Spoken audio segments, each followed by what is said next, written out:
What's going on, guys? Thank you so much for joining us today at another Noire Radio podcast slash episode.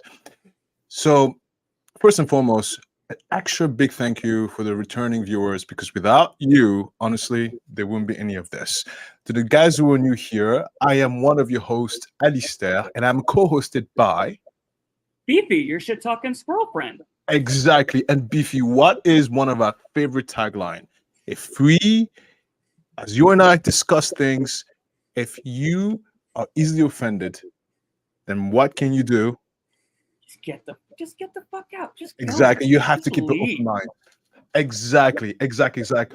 So today we have a special guest, but we also have a very interesting surprise for all of you. And me and Beefy have been working a lot behind the scenes. Beefy, I'm going to give you a massive wink. And we came out with something special, and it is our very first merch. But it's a very special merch because Halloween is around the corner. I don't know what you're dressing up for Halloween. I'm not telling you what I am dressing up as. Oh, you already know what you're going to dress up as. You're dressing up as Jack the Ripper. Here, we can show you. Look at you. Wow! Look at that, you, man. Look, you got the Sweeney Todd razor there in your hand, and everything. Bonnet, right? So good. And then look at the squirrel. Look at that squirrel. Look at that. Yeah, fur. just like in real life, you have a little tiny squirrel friend who follows you around everywhere you go and tells you about murder. You know, it's. By the way, is that a wand in my hand or is it a knife? No, it's a Sweeney Todd straight razor. You know, you're Jack the Ripper. You're looking for your next Boite Noire listener that you can also murder. Help them shave. Oh, look at that! You know what? Get the sticker. It's only $6.99, and I can help you shave with a squirrel. Stare back at you. Only available until midnight of Halloween. So, yes. FOMO people, make sure you grab one. It's only going to be available for 30 days, darlings. And then it's going to disappear and come back whenever I feel like it, okay? But now that's out of the way. Oh, by the way, you can click on the description link, and it will take you there. And again, thank you so much for the support.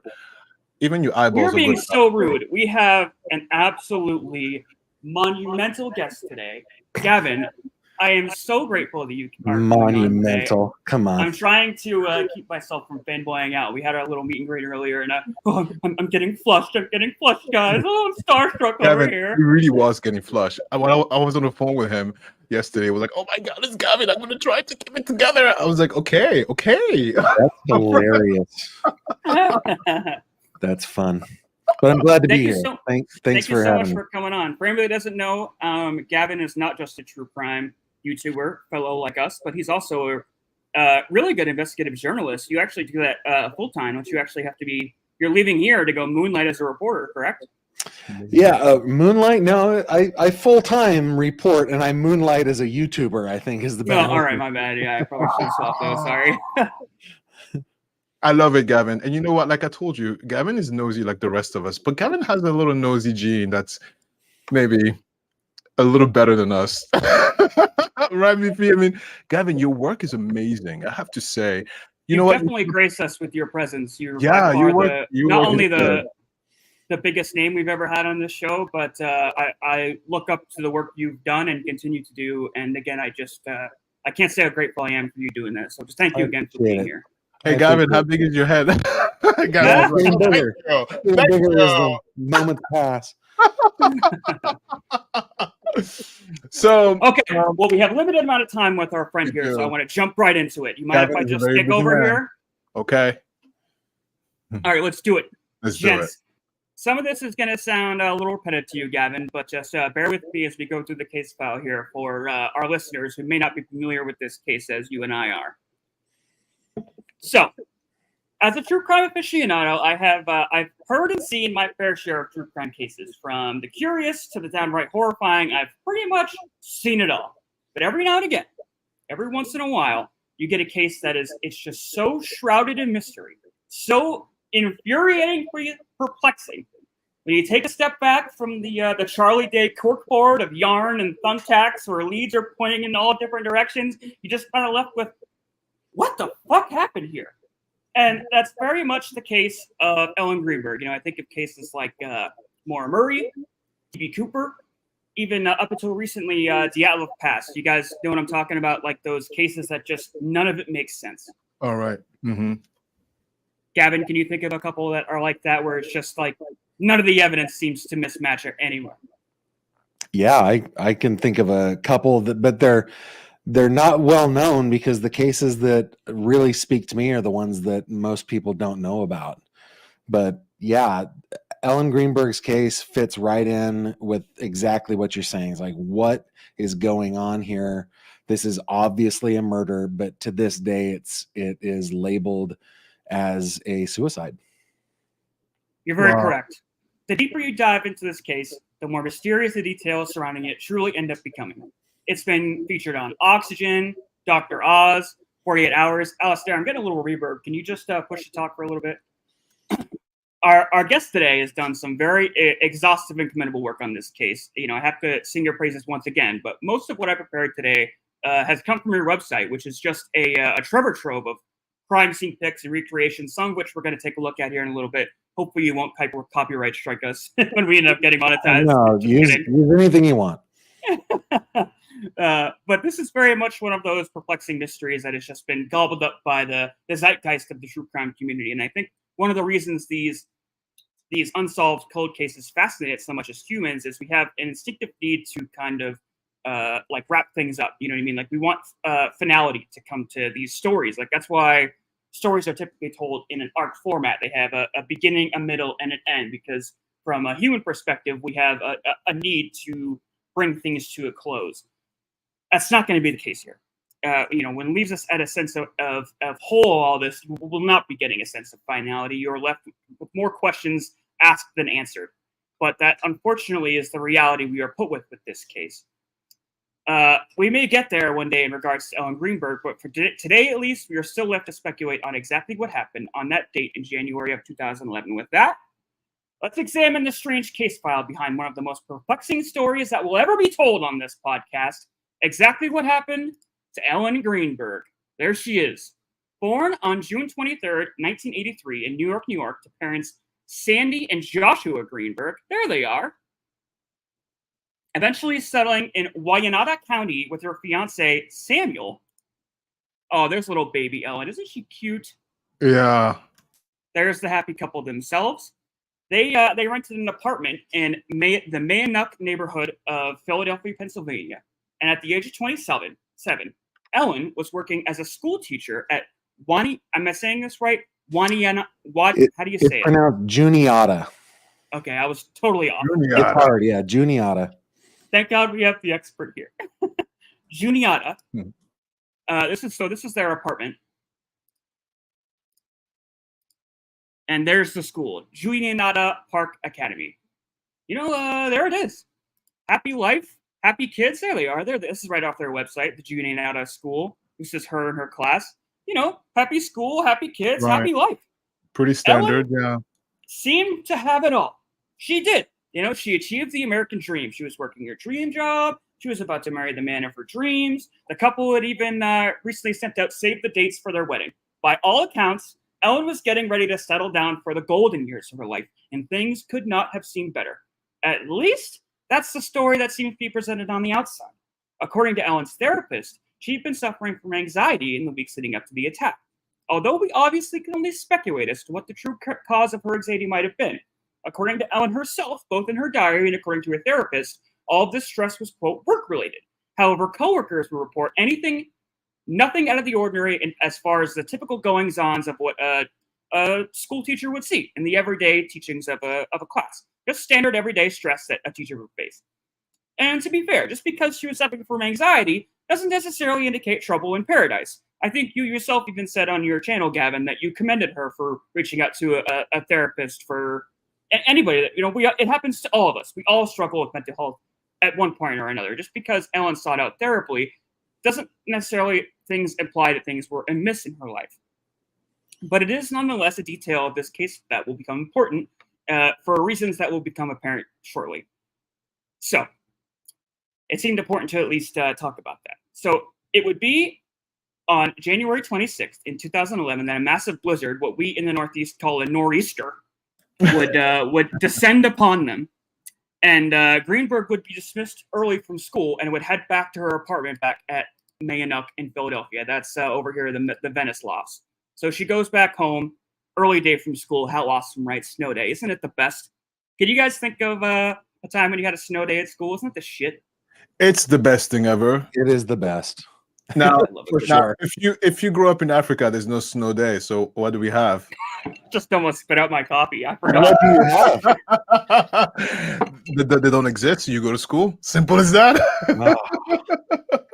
Do you guys have like flood days? Because there's the rainy season in Africa, There's right? the Where rainy there's lots of rain. season. No, not at all. So unless it's like maybe now with the global situation, but back in the day, no.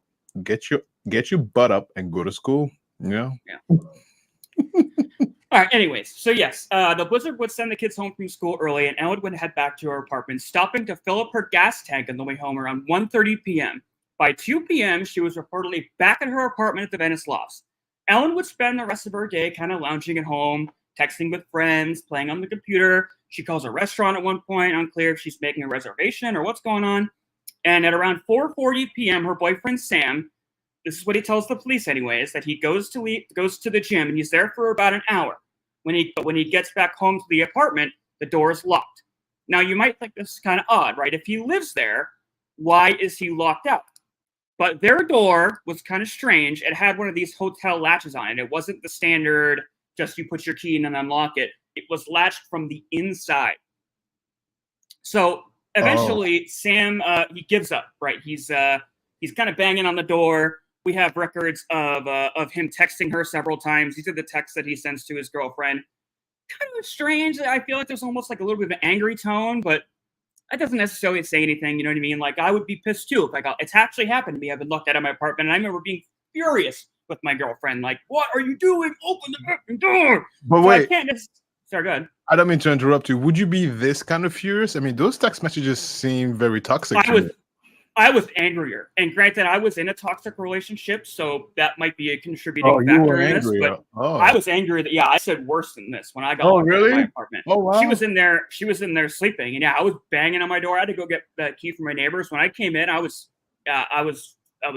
fuming, livid. Oh, look at me, so sheltered. All right. Again, I was in a toxic relationship, and I take my accountability in that. Like, we were both bad for each other, but not an excuse. I shouldn't have done that. But I offer that up to say that this reaction isn't necessarily indicative of unusual being an abusive partner. Beefy, like in your relationship, did everybody else around you recognize that it was a bad situation, or was it? Yeah. Oh yeah. People were telling us to break up all the time. Yeah. Oh yeah. Very Nobody much so. said that to Ellen and Sam. Interesting. Oh, wow. Yeah.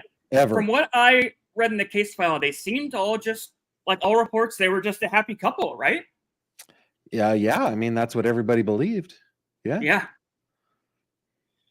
Wow. But again, we're only left to speculate as the goings on afterwards, because eventually Sam would end up breaking the door down. He would first go downstairs to see a security guard, but when security ultimately tells him they really can't help him, he would go back up to the 6th floor and he'd break down the door, where he would find Ellen in a pool of her own blood, kind of sitting kitty corner, propped up against the kitchen sink here. But this is actually from Gavin's website, and we're going to be showing plenty of photos from Gavin's website. We'll take a look at some of it just to kind of showcase how much work he's truly done. But I can't paint a picture for you how exhaustive the case file is on Gavin's website. I mean, he has tons of Adobe PDF files of filing. I mean, everything about this case is on there. I have to really applaud the work that you've done in this case and all the cases on your website. It's truly impressive, my friend. There are about 4,000 pages of documents in this case on the website. Yeah, and they're on your website, right? Yeah, they're all there. Yeah. I leaned almost exclusively on your website and your YouTube videos for getting the preparation for this podcast. So I thank you for the work that you've done, and not only appearing here today, but letting us use you as a resource free of charge. Thank you for allowing us to cheat, Gavin. Yeah, my pleasure. Okay, so it's at this point Samuel he'll call 911, and we're gonna take a listen to that 911 call. While I get this ready though, thoughts thus far, Alistair and Gavin? So first, the blood. Now it's oh well, okay. Well, Oh, the sorry, blood. I'm getting the No, video no, ready. I was going to explain based on the picture. The first thing that popped into my head when I saw the blood, it's okay. It's smeared on the cabinet, which tells me that there was slow death. There was life. It wasn't like almost as if she managed to perk herself there, was alive for a little while and tried something, because there's smearness, right? It's not Okay, so we have some details as to exactly how her body was positioned, and also Okay. what happened on the site itself. So let's get through the details, and then Sure. you can have a better picture of what all you're looking at. Let's just listen to this. This is the 911 call from Sam, and this is very fascinating to say the least. So let's take a listen to this. And if you want to chime in, guys, happy to hear it. Just say stop, and I'll pause. Help! I need a now. I just walked to my apartment. My fiance's on the floor with blood everywhere. What is the address? 4601 Flat Rock Road. Please come help now. 01 Flat Rock Road. Is it the house or apartment? Oh no! Oh no! It's an apartment. What apartment number? Please hurry, Where please. is she bleeding from? I don't know. I can't tell. No. So you have to calm yourself down in order to get you some help. I'm sorry. I don't know. I'm looking at her right now. I can't see anything. There's nothing broken. She's bleeding. Ellie! You don't know where she's bleeding from? Can't see where Ellie! the blood's coming from? I think her head. I think she hit her head, I think. But it's everywhere. Okay, It's everywhere. She might have fallen. Do you know what happened? She may have slipped. There's blood on the table. Her face is a little purple. Okay, hold on for rescue for her. Stay on the phone. Okay, before we hop into the next call, thoughts thus far regarding this phone call? Can I bring up something real quick that I've Absolutely.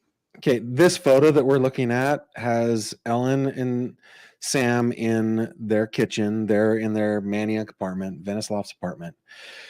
Right where you look at the spatula that Sam is holding, go to where it's pointing, and the murder weapon is right there in the. Oh yeah, the knife block. I have that case. We're gonna take a look at that. This picture right here, zoomed in. Yeah. Look at where. Just remember where that is sitting. It's between the blender and the stove. Very good note. Thank you, Gavin. yeah. Alistair, And thoughts?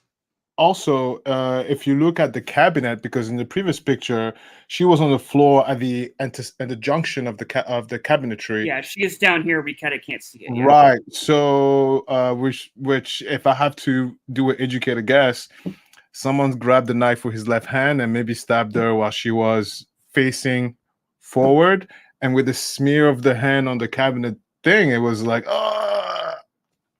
right. I hope so. Yeah. So according No? to the case file, right, the door was latched from the inside, and according to police anyways, the only way for somebody to get into the apartment would have been the balcony, but because there was a fresh snowstorm, there weren't any footprints leading inside or outside of the apartment. Now, that's not to say there aren't other means of entry, and we're going to get into, Sam's reported alibi. We're going to get into all that details. Right. But the thought process at this point, at least anyways, is that nobody was in the apartment. Is all I'm trying to say. But this is according to the boyfriend, though. Yeah, that is he's correct. really Right. According to So the whole thing latched from the inside. That's according to the boyfriend, and I don't believe it, because if it was truly locked from the inside and he was on the outside, knocking in, right, that's already right there. There's something that's not connecting to me in my head. So we're gonna do a little mini investigation once we get through all the details here. But just keep this in the back of your head. And put all your little investigative court, caps on everybody. What are the two? Hurry up.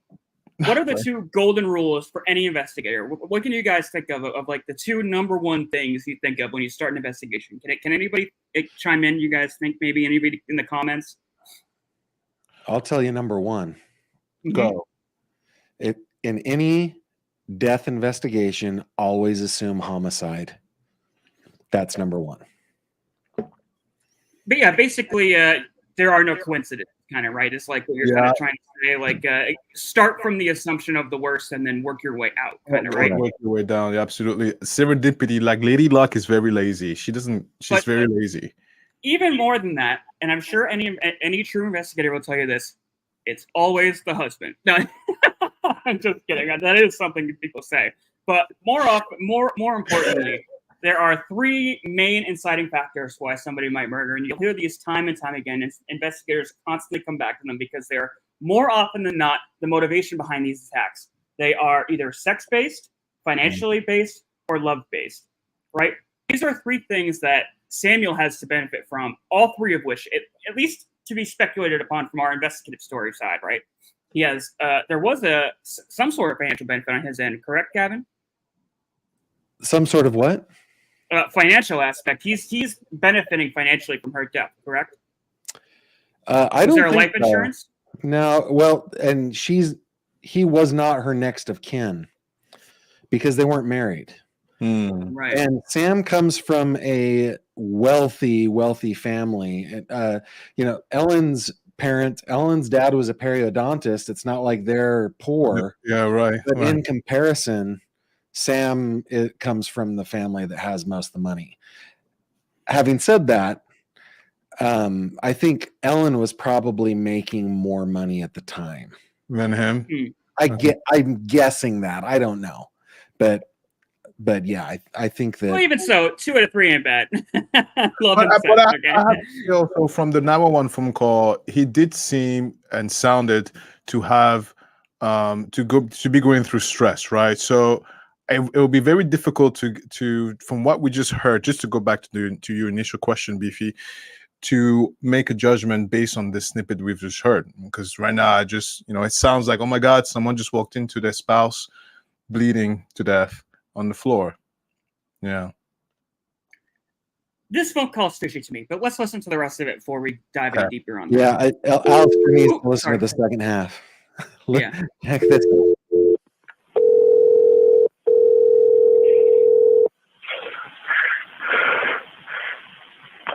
Philadelphia Fire Department 842. What's the address? No, 4601 Flat Rock Road. Please hurry. 4601 Flat Rock. Yes. What's wrong? I went downstairs to go work out. I came back up. The door was latched. My fiance's inside. She wasn't answering. So after about a half hour, I decided to break it down. I see her now just on the floor with blood. Like she's not responding. Okay, is she breathing? Look at her chest. I need you to calm down, and I need you to look at her chest. It's really. I really don't think she is. Listen to me. Someone's on the way. Look at her chest. Is she flat on her back? She's on her back. So I bring her. Look at her chest and tell me if it's going up and down, up and down. I don't see her moving. Okay. Do you know how to do CPR? I don't. Okay, I can tell you what to do. Okay, until they get there. I want you to keep her flat on her. God. Hello. Yeah. Hi. Okay. Are you willing to do CPR with me over the phone until they get there? I have to, right? Okay. So get her flat on her back, bare her chest. Okay. You want to rip her shirt off? Okay, I hate to pause it, but Alistair, I see you throwing your hand up there. What's going through your mind at this moment? Okay, so listening to the second part, he is guilty as hell. I tell you why. I tell you why. Guys, if you were going through a high stress moment when your loved one, let's just say someone that you absolutely love is in a desperate distress position, all that descriptiveness, I went to the gym, I came back up and I waked my hair and I took a nap and I burst the door open, that's useless. Come help me, my husband is dying. God, no, what happened? The question was, what's wrong? What's wrong? The question was, what's wrong? And he answered, here's my alibi. Here's exactly. Yeah. Second thing is, you want to do CPR? I guess I have to. Yeah, he knows she's dead. Because he knows it's useless to do CPR. He's like, okay, fine. I get my mouth dirty and my hands dirty. God darn it! All right, I'll pretend. Look at Suitcase Sarah too, right? Same thing. She's on the phone and they're trying to do CPR, and she's like, "There's no point. He's dead." You know what I mean? Like, right. well, how do you know? There's no point for CPR. She's dead. But okay, I'll play along. I have to, right? Who says that? Who says that? By the way, there's another thing here. Ellen was not flat on her back. Oh, well, I didn't know that. All right. So he lied. She was not even close to flat on her So back. That's I've right. heard She a was little right. bit. This That's is right. like kind of a gray area, and the way I've interpreted it, right? Because in the case files it says that she's sitting kitty corner up at the on the cabinets, kind of like what we showed there in the photo. There you can kind of see the little blood spot. But from what I understand, she's kind of laying partially on her back, and her shoulders are a little bit kind of propped up on the cabinets, and her head is up. It's But- like her shoulder blades and head are flat against the cabinet, and the rest of her is Now- on the floor. Does he move her? Because we hear in a second here that he tries to like unzip her shirt. Okay, and so in my opinion, Sam wasn't even in the room when he was on the phone with 911. Oh wow! That's just my opinion, but yeah.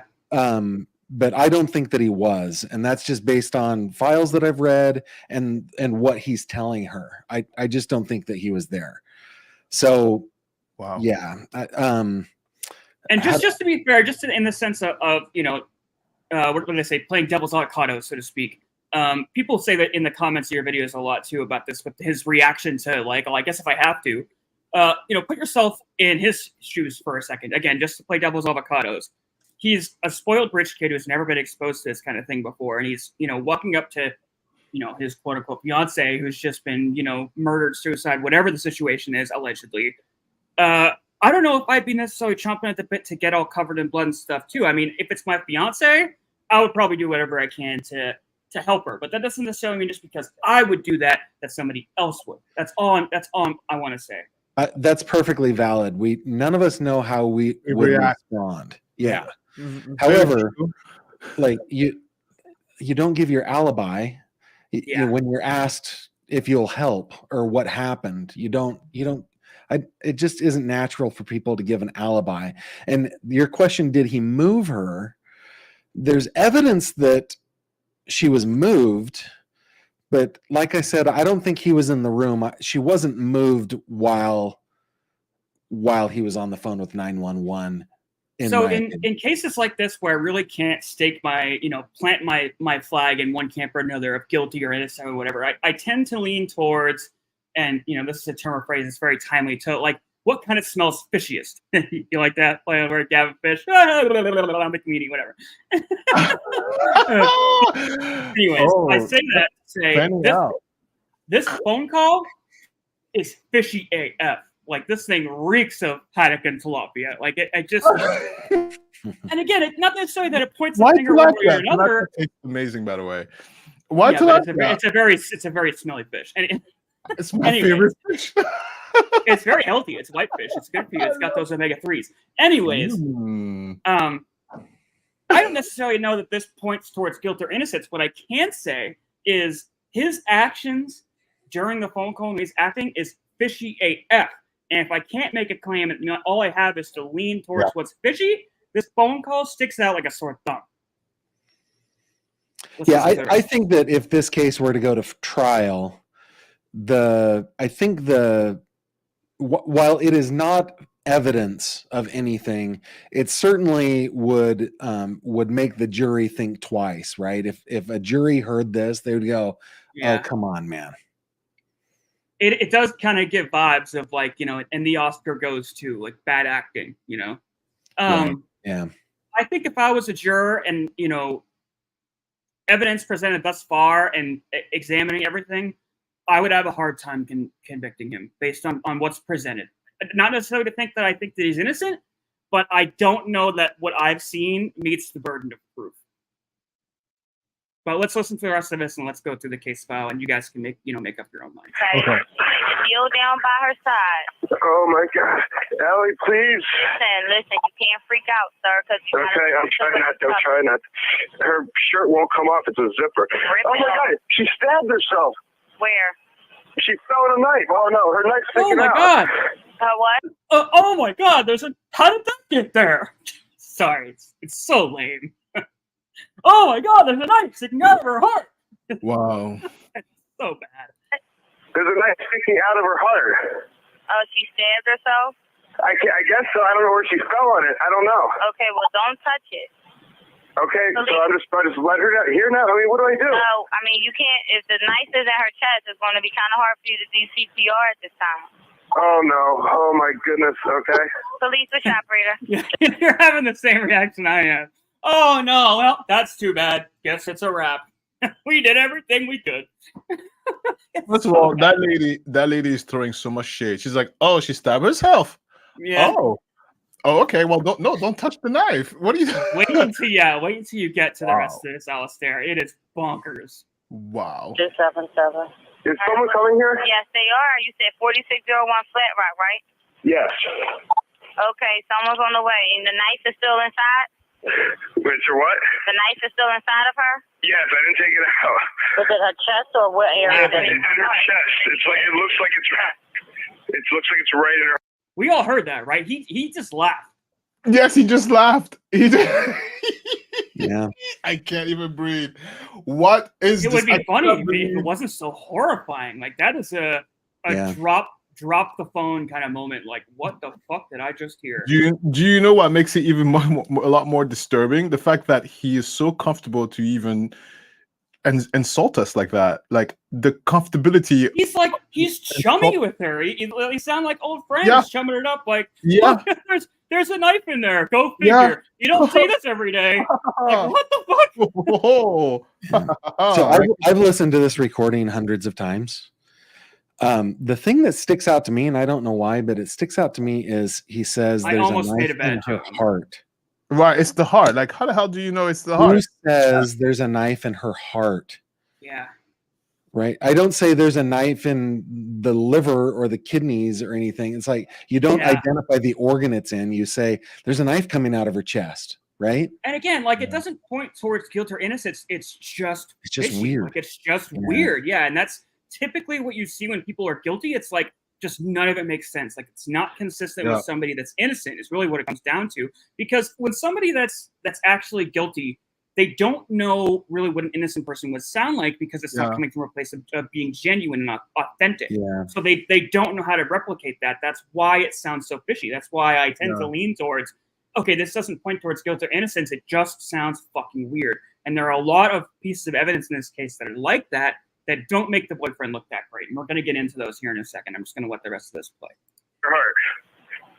Okay, someone's on the way out there. Okay, just get. Oh my God! Oh my God! How old Thank is you. she? She's 27. 27. And there's no sign of life at all? Like, No, been turned to her arm. no, please don't be. What? Been turned to her arm and tell me if she responds to pain. She's Ellie. She's not. Her arm, her hands are still warm. I don't know if that means, but there's blood everywhere. I mean, I know, but you can't. And the knife is still inside of her. How far? Can you see how far it went in? it looks pretty deep. Okay. It looks it's a long knife. Don't touch anything. Yeah, don't touch anything. Okay. I'm not touching anything. I can't believe this. So wait, it was just you there with her? We're the only ones here. And she ran in the door. You said latched it shut. No, I went downstairs to work out, and when I came back up, the door was latched. Making sure he gets his alibi on the record there, just saying. Look, that I woman think it was, is not it wasn't- believing anything of it. That woman is not even believing anything anywhere he's saying. She's like, so she ran at the door. Like Yeah, you could even tell from the way she's she's like, asking. Well, they're and both she's looking well like- trained. Like that 911 operator does things textbook there. Yeah, I was about to Trying say. to get as much textbook. information, want him on the record as much as Yeah, And she's walking the tight line of trying to maintain this, what could be a life-saving victim and trying to motivate him to CPR, but then realizing that it's foolish and trying to protect the crime scene. Like the way she changes hands of realizing, Yeah. okay, there's a knife in her heart. Don't bother. Don't hook up the crime scene. You are probably a suspect. Don't move. It's great. I'm very impressed by her. yeah. It was like locked from the inside. Did you add the nice smooth jazz piano, by the way, Gavin? This is from Oh yeah, Gavin's that's my YouTube theme channel. song. Yeah, my Very theme nice. song in the background there. It's very great. It fits perfectly. I love it. And I'm yelling. So I'm Was your house yelling and broken into? No. So there's no sign of a break-in? No sign of a break-in at all. I mean, there will be when you get here because I had to break the latch, but to get in. Okay, 4601 Flat Rock, and this is a house, right? It's an apartment. Apartment. Okay, that'll help. Oh my God. All right. Thank you. Mm-hmm. Bye. She's By the way, smart to get him to commit to an alibi too. I didn't notice that until now, but she's locking him into a story on the record right Yeah. then and there, and Yeah, for him she to did do a good that job. on the fly, even if you rehearsed it, that's pretty good. She's Yeah. she's really great. Like, By the way, quick thing. I have some knowledge when it comes to security doors. Those latches cannot be broken into Oh, from. we're gonna get Oh, into the latch. look at I that! have a Oh, lot on the latch. look at that! Perfect. I was like, broke the latch, please. As usual, your intuition is spot on, Alistair. You are able to pick these things out. It's so great. That's why you are the Because host I'm of not this that show. brave. I'm skittish. I'm scared of everyone. Everybody's But really, guilty no, to me. Every time we go over a case, the way you're able to just cherry pick like the important parts and the He has milestones in these yeah, cases. nice. Good Very intuition. good. Very good. Okay. So at approximately 6:40, Greenberg was pronounced dead as a result of over 20 stab wounds, including 10 to her back and neck, including a large laceration to the back of her head. And as you just heard, a knife was still sticking out of her chest when police arrived on scene. Despite the overwhelming number of stab wounds, police would initially rule her death as suicide due to the fact that the door was latched from the inside, and the only other way inside the apartment was the balcony, where there was a fresh layer of snow on the 6th floor. However, after an autopsy completed by a Philadelphia medical examiner's office, Philadelphia PD would reverse that decision, stating, quote, "The death of Ellen Greenberg has not been ruled a homicide. However, homicide investigators are considering the manner of death suspicious at this time." And although there is a lot of evidence to support the murder theory, the case ultimately would indeed be ruled a suicide in February of 2011. Now, you might be asking yourself, you might be asking yourself, how does somebody stab themselves 10 times in the back of the head and then turn around the knife around and stab themselves another 10 more times in the heart, embedding the knife in their chest? She was just doing cartwheels with better knives. Yeah. I see your questioning of this, and I raise you the fact that this laceration to the back of her head came post-mortem after her heart stops beating. Well, not that one. That one didn't, but one on the back of her head did. Oh, I guess I misunderstood. The way I read the case file was this laceration came after her heart stopped beating, so that's not correct? Well, it's not that laceration just goes skull deep. There's one that goes inside her brain through her spinal column and into her brain. It's right here. You could see it. Like if you, it's right. It's still the same picture, but no. Oh, okay, it's basically one of the bottom ones. Yeah, just same picture. Just look down. Yeah. Well, even so, if there's just one stab wound that they can confirm occurred post-mortem, how can they, in any good faith, rule the case a suicide? Please. That's the question. By the way, please. That whole thing that there was one wound that could have happened post-mortem, that basically there was no vital reaction. There's no like bleeding to it or anything. Mm-hmm. And so that came out in the Greenbergs lawsuit against the Philadelphia machine, right? The city of Philadelphia, just like a year ago. So for 11 years, that wasn't known. That came out in a deposition pretty recently. Yeah, so after this is all ruled a suicide, and again, I have this as part of my presentation here, we're going to get into them trying to get them to basically investigate this properly is what they're really trying to do. That's what they want. This is really only the tip of the iceberg in relation to this case. As much as there is evidence to support both theories, as far as Philadelphia police is concerned, Ellen killed herself and the case is closed.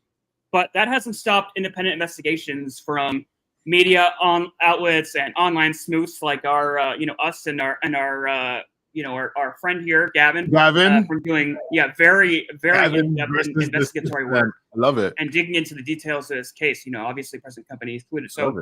So again, let's examine that, right? Before you put our detective caps on, we're all playing like little miniature investigator. And as any good investigator are, we're gonna start with who? The boyfriend. Yeah. Of course.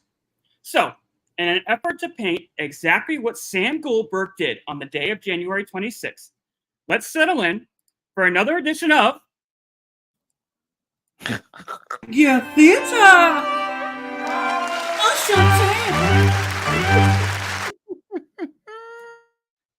This is so lame. I'm like embarrassing myself. I look up. Okay. I love that. doing stick figure theater. Everybody, yeah, everybody. Oh, Oh, yeah. okay. So 7 a.m. Yeah. Here he is. He kind of, he wakes up from a little in there. He's in bed. Ding! The lights go on. He's awake. It's all nice. It's all good. Goes out to the kitchen. He's gonna make himself a protein shake. He's gonna go to the gym, right? You got to get that protein, bro. Protein, bro. Got to yolk up. If you're gonna work out, you need the protein. So blender goes in. Oh, look at that. He's got his green drink. He's drinking it. Look at this. What a good boy. Yeah. You got to get your greens in. This is high quality animation here. I am really you are hired. No, I'm telling you, Gavin. Beefy is like literally. Look at that. His batteries. Look at that. Oh, he's got handsome anime man face now. Ooh. Sparkle. And there he goes. He's off to the gym. There he is. He's pumping iron. Look at him go, working out at the gym. Look at him go. All right. Yeah, man. He's putting it in. He's working out, dude. Yeah. Okay, so he's going home. Yep. Let's try to get in there. Oh no. I love this. Oh no. What are you doing? Hello. Oh, you're sending these Open texts. the door. Oh, what are you doing? I'm getting pissed. Hello. Oh, man, he's saying, "Oh, you better have an excuse." So he said, "What the fuck?" You have no idea. Have either of you ever said to anybody in your life, "You better have an excuse"? No, not me. That's weird. Yeah, it's an odd collection of texts for sure. Oh, he's getting angry now. Yep. Okay. He's giving up. Okay, he's going to security. Yep. Open the door. Yep.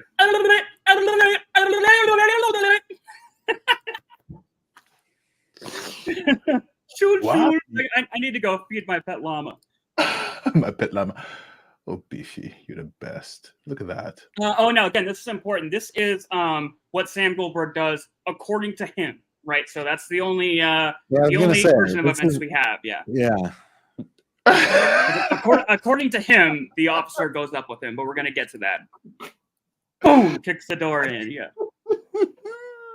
Oh, I didn't have a fin slide, but yeah, there you go. So that's what Sam Goldberg does on the day of January 26th. He wakes up, he goes, works out, tries to come home, mean texts, goes down to the security guard's office. They kind of tell him, like, oh, tough shit. And then, according to Sam, the security guard goes up with him. They tell him they can't help, but he's there when he breaks down the door. However, once interviewed, it was reported that not only the security guard, in no uncertain terms, tells Sam he could not help him get into the apartment, he didn't even go upstairs with him, which is a major discrepancy between his original story and pretty much completely eradicates his alibi. Now, with that in mind, let's take a look at this latch again, because looking at the crime scene pics and hearings, Sam's versions of events, I have serious problems with this latch. Now, this is again from Gavin's website. This is what a standard hotel latch would look like in between. And we're going to have a before, beginning, and after here in a second, so you guys can see what these latches look like. But the way these latches work, as you can see here, or I'll show one that's all three. There is a groove at the end of it so the ball can slide in. And then once the ball reaches that past that point, you can't get it out. That's the design behind the door. But if you look at these slides and the picture from the crime scene here, see how these screws have kind of pulled out? But if you look at the other side, it's still kind of attached to the door. That doesn't even make sense if you think about how he would break in. If he's going to kick the door down, like at first I kind of looked at that and I thought, like, okay, well, maybe there was enough give with the screws being pulled out that it was just enough for the latch to loosen. But again, once the ball is past that thin part of the latch, that's it. It's a wrap. This makes no sense. Like this whole latch thing for me is like the biggest red flag in this whole case. And also, you don't need to have an expert to even explain to you this. I mean, this is a security door in apartment buildings. They first of all, the frame is made of steel. It's reinforced. The door itself is thick as hell, and all you got to do is just for cost effectiveness that they don't put the chain anymore, because the chain you can break it. You put that thing in there on that door, it doesn't open. You could kick You it have on. to really break it. Yeah. They will have to Yeah, put a it hole in wouldn't. the door. It wouldn't That's look like this. Like again, let's go to the zoomed in picture of the latch. But you No. can see it's like still pretty intact. No, it's a security door. No, he came from inside, unscrewed it, and tried to tamper it. But honey, That's what this no. looks like. Like again, this doesn't necessarily point towards guilt or innocence. It's just fishy. It looks like somebody who's trying to recreate what a kicking the door down would look like, but not knowing what it looks like because again, it's not coming from a place of authenticity. That's insane. It's fishy. That's all I can say. Yeah, you guys are going through right now what so many people have gone through every single time they look at they discover this case. When you first discover this case, you'll find little bit after little bit that just does not make sense. So, that's pretty much it. We're all just kind of left here sitting, like, what the fuck happened? I can't make sense of it. Like, just like the stab wounds and the tracks in the snow, like, none of the evidence in this case is consistent one way or the other. I think there are enough inconsistencies to seriously make me question Sam about whether or not Sam is lying. But again, as a juror, I don't know if I necessarily can convict him because I don't know if there's enough evidence to meet that burden of proof. But on March 2019, the Philadelphia Inquirer would release a front-page investigative report reviewing the suspicious circumstances surrounding Greenberg's death. Pittsburgh forensic pathologist Cyril H. White, am I saying that right? What is it? Wet. Yep. This is actually the guy who challenged single bullet theory from the JFK assassination. We've covered that on this channel. He reviewed the case and determined it was strongly suspicious of homicide. And I don't know if you guys have seen the staircase, but you know that the blood specialist Henry Lee. Have you guys seen that, the staircase? Yep. No. Alistair? Oh, okay. Well, Henry Lee, he was in Who Wants to Be a Murderer too, right? He's a pretty famous blood spatter. Isn't that what he does, Gavin? Blood spatter? He's a forensic. He analyzes from the splatter. He can tell what happened to the victim, where they were hit. He literally wrote the book on it. Like he wrote the book for blood spatter analysis for forensic purposes. Wow. He testified in the O.J. Simpson case too. He would review the case files, include that the number and types of wounds and bloodstain patterns observed are consistent with a homicide scene.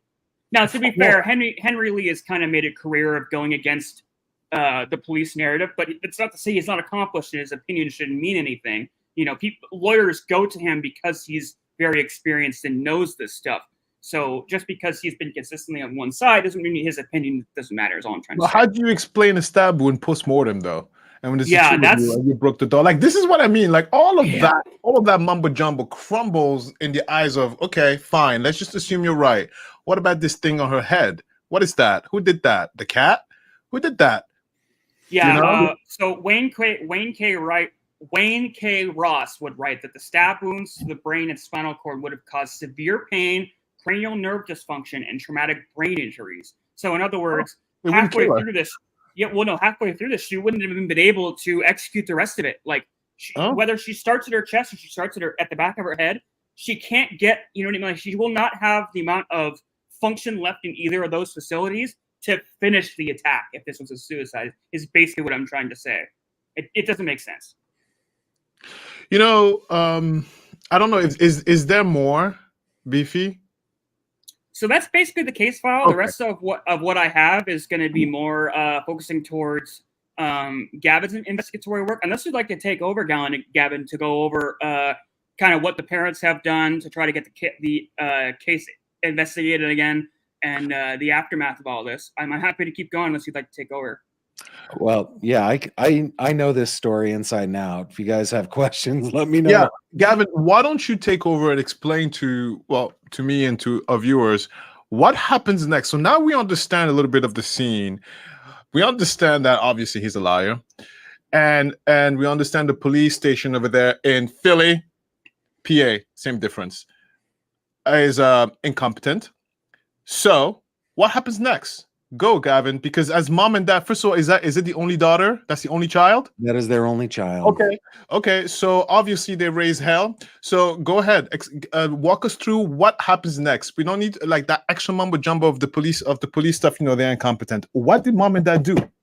Well, let me just tell you a couple more things that happened in those couple of days. Yeah. Okay? First off, do you guys know there's really only one agency that can declare a cause and manner of death? It's not the police, right? It is It's the medical examiner. And that was that question I was going to bring up to you, because Oh. I think it's very strange that we're relying on medical examiners to determine cause of death. And they do go see the scene, but it just seems odd to me that we're relying on the. Sorry, I didn't mean to interrupt you. To me, you want that because a police officer doesn't know what the cause and manner is. He can tell, or she can tell by their experience that this looks like a homicide or this looks like a suicide, but they depend on that medical examiner to give a strong medically based opinion. Right? Can I just cut in here for a second? I'm so sorry to interrupt you. I just want to make an important distinction. When I say that a medical examiner shouldn't be making that call, what I'm referring to is a medical examiner will determine this case was definitely homicide just based on the body that's been brought in. And granted, medical examiners will go visit the scene, but they aren't investigators. So you have somebody that's stabbed to death. The medical examiner is going to be making the one called suicide homicide. And they weren't necessarily there for every step of the investigation like a detective would be. And to me, that stands out as kind of strange. But don't you need to have an autopsy to make that decision anyway? And isn't an autopsy? Can you request a private autopsy report? Not everything has to be to the federal or state side, right? So yeah. So maybe the state may have a medical examiner, but you can go and be like, no, honey, have several seats. I'm going to hire my own, and let's get a second report. And then from there, we're going to fight it out and get the noise. I mean, am I? Well, there are a couple things that you guys are touching on that are important here. Okay. Right. First off, Beefy, what you're saying is correct, that the medical examiner is not on scene. So they either depend on an investigator from their office, like they did in Ellen's case, is a guy named Steve Olszewski, who investigated the scene, or they depend on the police who investigated the scene to tell them what the scene was like. Now, the autopsy report itself is going to be 95% just their examination of the body, but their opinion is going to be 95% the circumstances of the crime. Most of the thing that determines whether something is a homicide, a suicide, a natural, undetermined, is circumstantial to the crime scene. So they depend on it. And I have a friend who is a former medical examiner from Pittsburgh and then up in New York State. And he told me the same thing. It's like, 95% of the report is about the autopsy. 95% of the opinion is about the circumstance of the death. I saw your live stream with him, and he puts it into really good terms that helps you understand this. If you have a gentleman who comes in with say, a heart attack, right? The medical examiner is almost in every case going to assume, well, this person died of natural causes. But if the circumstances behind that heart attack were he was being attacked just before leading up to him having a heart attack, all of a sudden the medical examiner might change his opinion and say, oh, well, this is actually a homicide because the heart attack was in relation to that person being attacked. Correct. And again, this is kind of where I take issue is there could be circumstantial whatever that might have led to somebody being suicide, homicide, natural causes that the medical examiner might not be privy to, but they're still making the determination on the autopsy report, which police, they take that very seriously. I mean, it's basically the inciting incident of why they called this case a suicide was the medical examiner's report. But no, not really. I mean, I don't know that I would agree with that. Okay. I think what happened is that the police, in the middle of a nor'easter from a station that had no experience really investigating homicides, went in there. They did not see any of the stab wounds to the back of her head and neck. They did not see the laceration to the top of her head. They only saw the knife sticking out of her chest and a few small stab wounds to her chest, and said, this is a suicide, wrap it up. I got to get home. There's a blizzard. I Yeah. think that's what happened. So when a medical examiner depends on an investigator for the right circumstances, when that police investigator then completely hoses up, then the report from the medical examiner will be hosed up. Because what happened was Ellen was taken out. Nobody knew about the 10 wounds to the back of her. And then the following morning, when the medical examiner turned her over, went, holy crap, there's a bunch of stab wounds to the back of her. This is Right. probably a homicide. And then in this case, what happened was the police came back and called a meeting and convinced him it was a suicide. Oh, you say, okay. So okay. Well, you know what? I have another problem then. I have another problem with the person that does the examiner. Who the hell does he think he is? But like, come on. If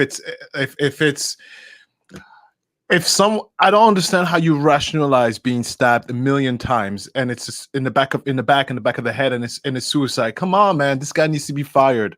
I'm So actually in October of 2019, we've referenced this earlier in the video, Greenberg's parents would file a civil suit against Philadelphia Medical Examiner's Office and course. Marlon Osborne, who is the course. pathologist who conducted the autopsy in I the hope they won. Did they Philadelphia win? Court of Common Pleas. No, these things are really difficult. They almost always never get turned over. But one good thing that did happen is they very strongly recommended that Philadelphia at least take another look at this case. I mean, in my opinion, given the amount of media scrutiny that this case has given and the evidence that we've seen, they should be at least reinvestigating it. I mean, I don't know how police procedure works, if they can take what has been previously closed due to a suicide and open that up for a homicide investigation. I'll tell you what's But- happening. Yeah, I'll tell Yeah, you. I'll tell you go how this ahead. is working, okay. All right. So they filed that lawsuit, and then the city of Philadelphia objected, saying that, hey, you don't have standing to file this lawsuit. Nothing happened to you. Nothing harmed you. You have no standing. The trial court judge overruled that objection, and then the city appealed it to the appellate court, which ruled recently, like in the last couple of weeks, no, they don't have standing. So that part of it for now is dead. Now the Greenbergs are going to appeal that to the state Supreme Court. Yeah, I'm going all the way there. But at the same time, what is happening is the case was first it was given to the district attorney's office in Philadelphia. But sometime after, one of the Greenberg's attorneys was elected district attorney. And so he had a conflict of interest. And so he referred the case to the attorney general's office, a guy named Josh Shapiro. You guys probably know the name Josh Shapiro because he's now the governor of the Commonwealth of Pennsylvania. But Josh Shapiro was the attorney general, and the attorney general's office said, no, we have looked into this case and we've looked at all the evidence and we agree with the medical examiner's office. This was a suicide. Okay. Then enter Gavin Fish. And I'm going to pat myself on the back here, but it's really not me. It's a viewer reached out to me and said, you know that Josh Shapiro knows Sam Goldberg's family, right? Oh my God. You see, I knew that was it. I knew that was it. His parents know too many people. This is why, look. I keep this yearbook on my desk. This is the 1991 Akiba Academy Citadel yearbook. Shut up. Are they together over there? So if I open this up. No way. Shut the fuck up. There's Josh Shapiro. And then on page 12, we find Sam. Oh my God. Basically, we have Sam Goldberg's cousins in here. I hope you're going to the FBI with that. Tell the family to go to the FBI with that. This is clearly a corruption situation. So what I did is I made a YouTube video. You know. I made a YouTube video saying that I think he's got a conflict of interest. And then very quietly on like a Friday afternoon, the Attorney General's office said, there's an appearance of a conflict of interest. We're going to refer this thing back out. Yes. So it is now in the Chester County District Attorney's office. and they are investigating please. the case. They've Please. talked with the Greenbergs. They're saying that they've investigated. However, it took me about 3 minutes to find out that the Chester County DA, Deb Ryan, who's currently running for a court seat right now, worships in the same place as Sam Goldberg's parents. God, the collusion just goes so deep. Like, this thing just reeks of cover up. Like, I feel like this is so close to the lid being blown off. And I honestly, I don't think it's necessarily just a cover up of shoddy police work. I think that the medical examiner's office, and there are connections to that, like whether or not that ties into government or whatever, this is being covered up. It 1,000% is. And I'll tell you what I think. This is what I think. Go ahead. What I think is there was crappy police work that night, and very, very smart people in Sam Goldberg's family, his uncle Jimmy, who is an attorney and a judge.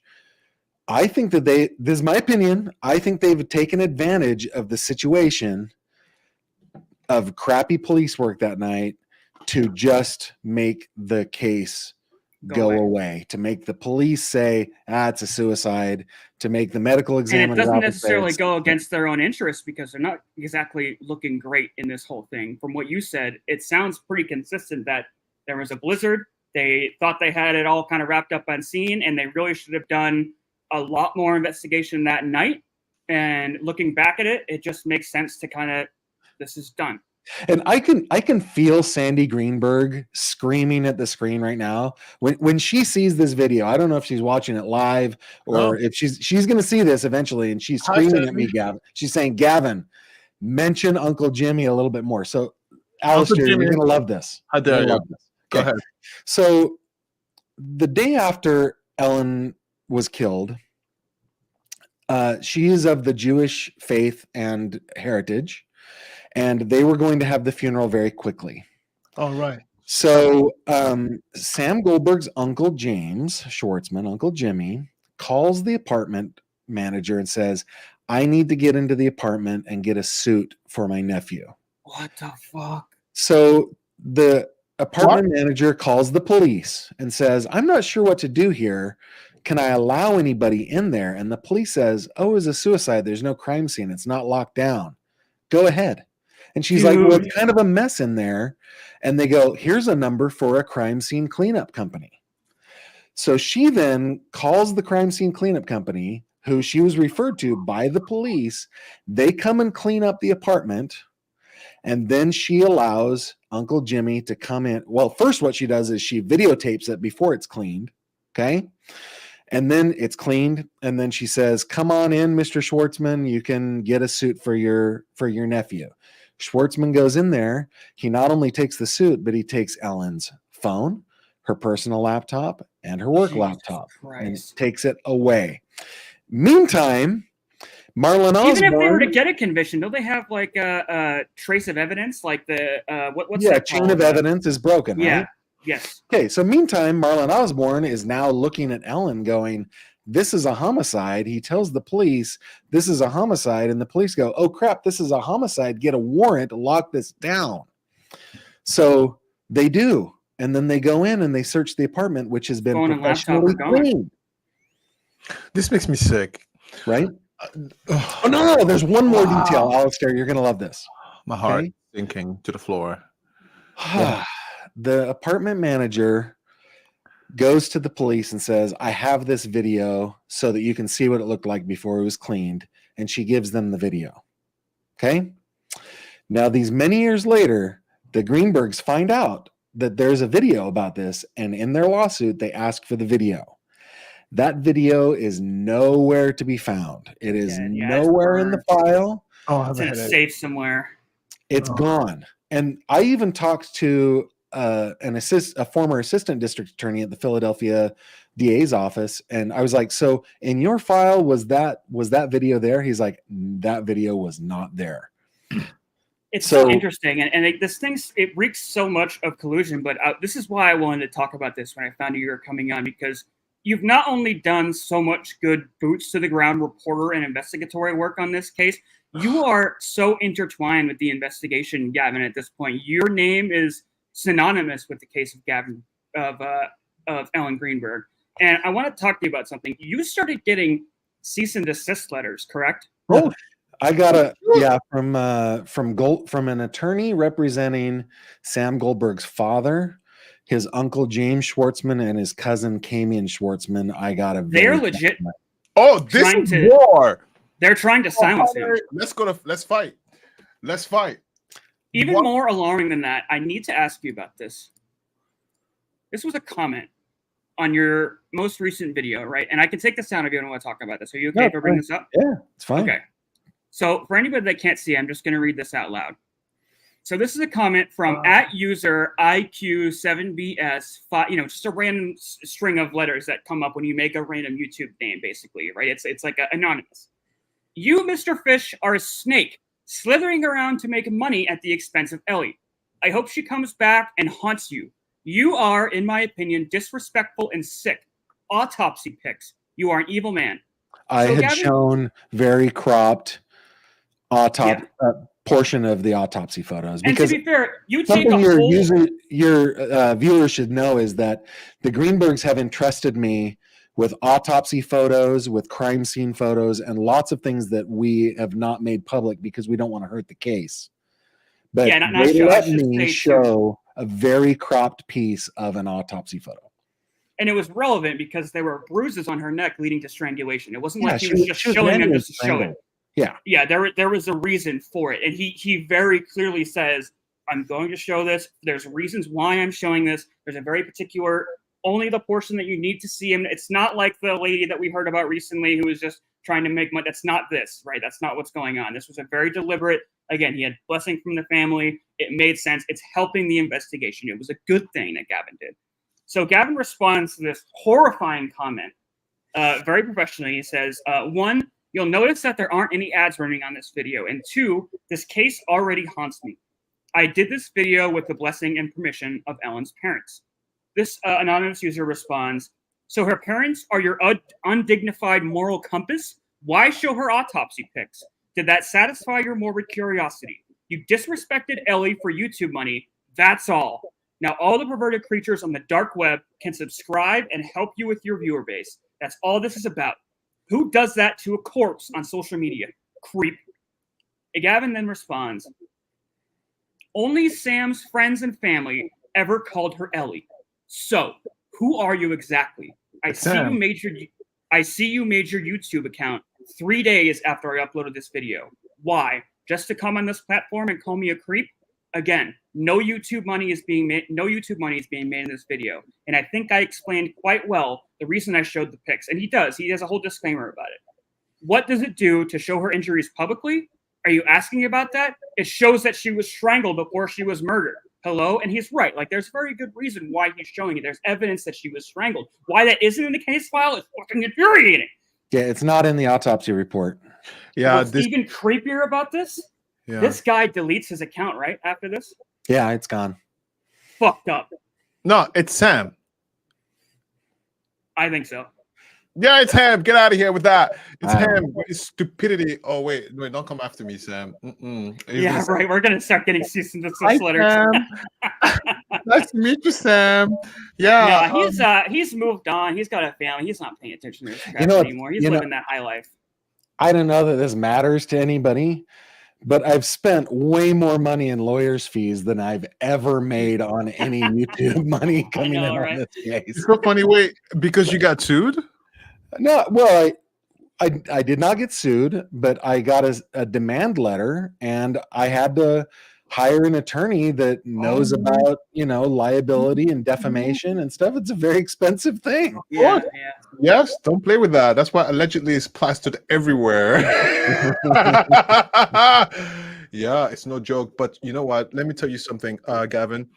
I think it's safe to say that you're still very much in contact with the family of Ellen. And first, let me ask you, how are they handling this thing? Because I always say there's no way you will find me killing someone or murdering someone. You will never find me on the news for murder. But if I ever, because I have a daughter, only child, most likely, That would drive me to kill. I'll be honest. That would drive me to kill. If after going through all these lawsuits and it's not going through, Sam, allegedly, I see you later. I got your mind. Like it's unbelievable. It I don't makes know. I've seen so much true crime. I don't know if anything could really Oh. push me to kill at this point. Like I see so much aftermath of the families that miss these people. I don't know I could ever get myself to a point where I'm taking another human life just because I've seen so much devastation in the wake of these attacks. I have a very unpopular opinion about that. Go ahead. Every single one of us has the capability to kill. Yeah. Very true. Every single It's one of us. terrifyingly easy. It is. Yeah. And I have this story. Like, I grew up on a farm. So, Cool. well, I should say I grew up in a farming community. Let's put it that way. Surrounded by farms, right? Farmers. Oh, farm. Okay. So, there's death all around you when you're around animal farms, right? Yeah, very and true. so you become really desensitized to death. And I was one of those kids that would just go out with like BB guns, that graduated to pellet guns, that graduated to little 22s, shooting any creature that would move, not feeling anything about it, until one day I finally did something so beyond the pale as like an 8-year-old that What you do? I killed a rock chuck with What a is that? gun, and it took many shots to kill it, and it made me What's a so rock deeply chuck? Oh, remorseful. rock chuck. It's like a groundhog. Look at us city Okay. people. Yeah. Okay. So, but it made me so deeply remorseful that I felt such. So you deep quite guilt. literally looked into the abyss, and rather than it looking back at you, you kind of saw yourself and realized like, oh my god, like this is what I did. And yeah. From the Oh. age of 8 to about the age of 38, Oh. I promise you, I did not kill a mosquito. I did not kill a fly. I did not kill a spider.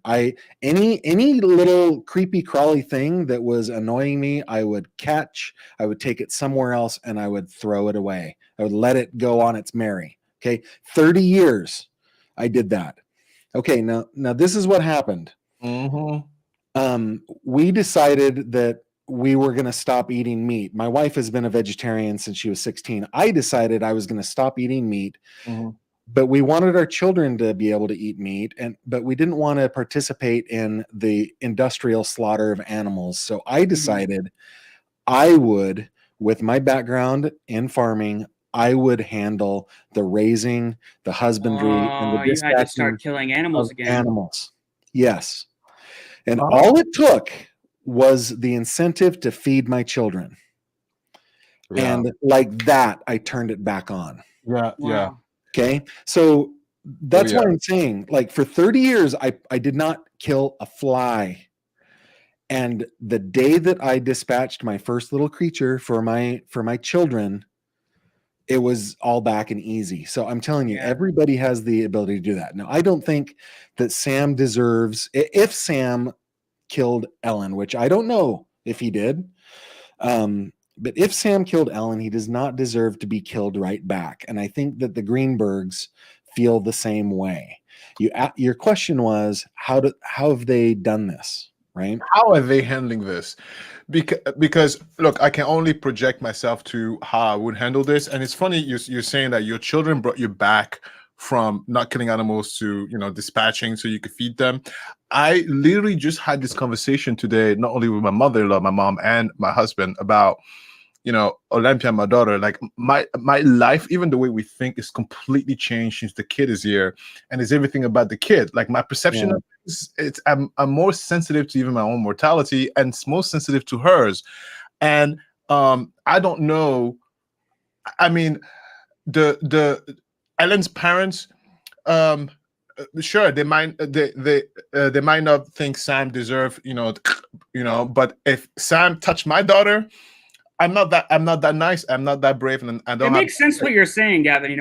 I feel like once you create life, you are now given a different perspective on what life means and the stakes therein in taking life. And in the interest of serving the life that you have created, if you were there and needed to take life in service of that, I feel like that would be the only situation I could even possibly get there. I don't have kids, so for me, it doesn't I'm still in like 30-year-old Gavin Fish mode where I see a ladybug and I want to. This happened to me recently. I found a ladybug on the fly. I've got a little tank for it and whatever, and tried to it was injured. I tried to bring it back to health. It ended up dying, but I can't do it either. And I had a similar experience where I was younger and I killed a chicken and I was so guilty about it. To this day, it haunts me, and I to this the same thing. I can't kill flies or whatever, but if I had kids, it would probably change.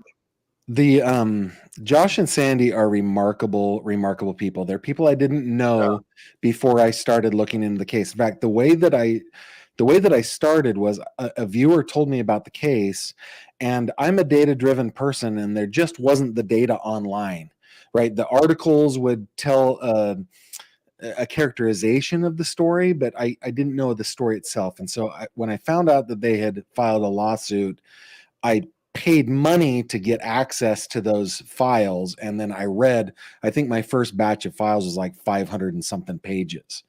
And when I first started publishing it, I was really concerned about, am I going to hurt the family by making this public? But I was like, but these are public records, so I'm going to go ahead and make them public.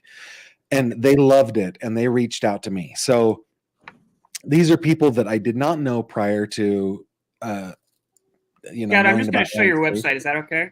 Sure. Yeah. But okay. So this is all on Gavin's website. Sorry, I want to show the work that you've put together on this, because it's again, like I said earlier, it's awe-inspiring the amount of information you've collected on this case. Yeah, there she is right there. Yeah. Do you hear my daughter?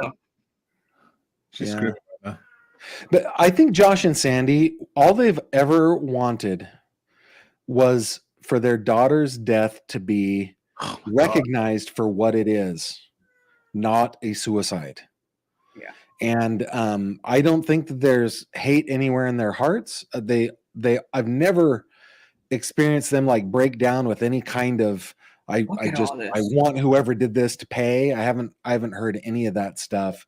They are good people. Then they are good people. They just want the world to know Ellen didn't kill herself, and they want her death investigated. They are very good people. I have to say, they're. Look at all these documents. It's insane. Sorry.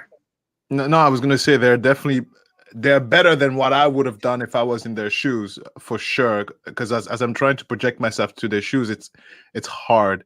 Look, just hearing about this whole situation is making my blood boil, and I'm almost sick to my stomach. I cannot imagine if this was my kid.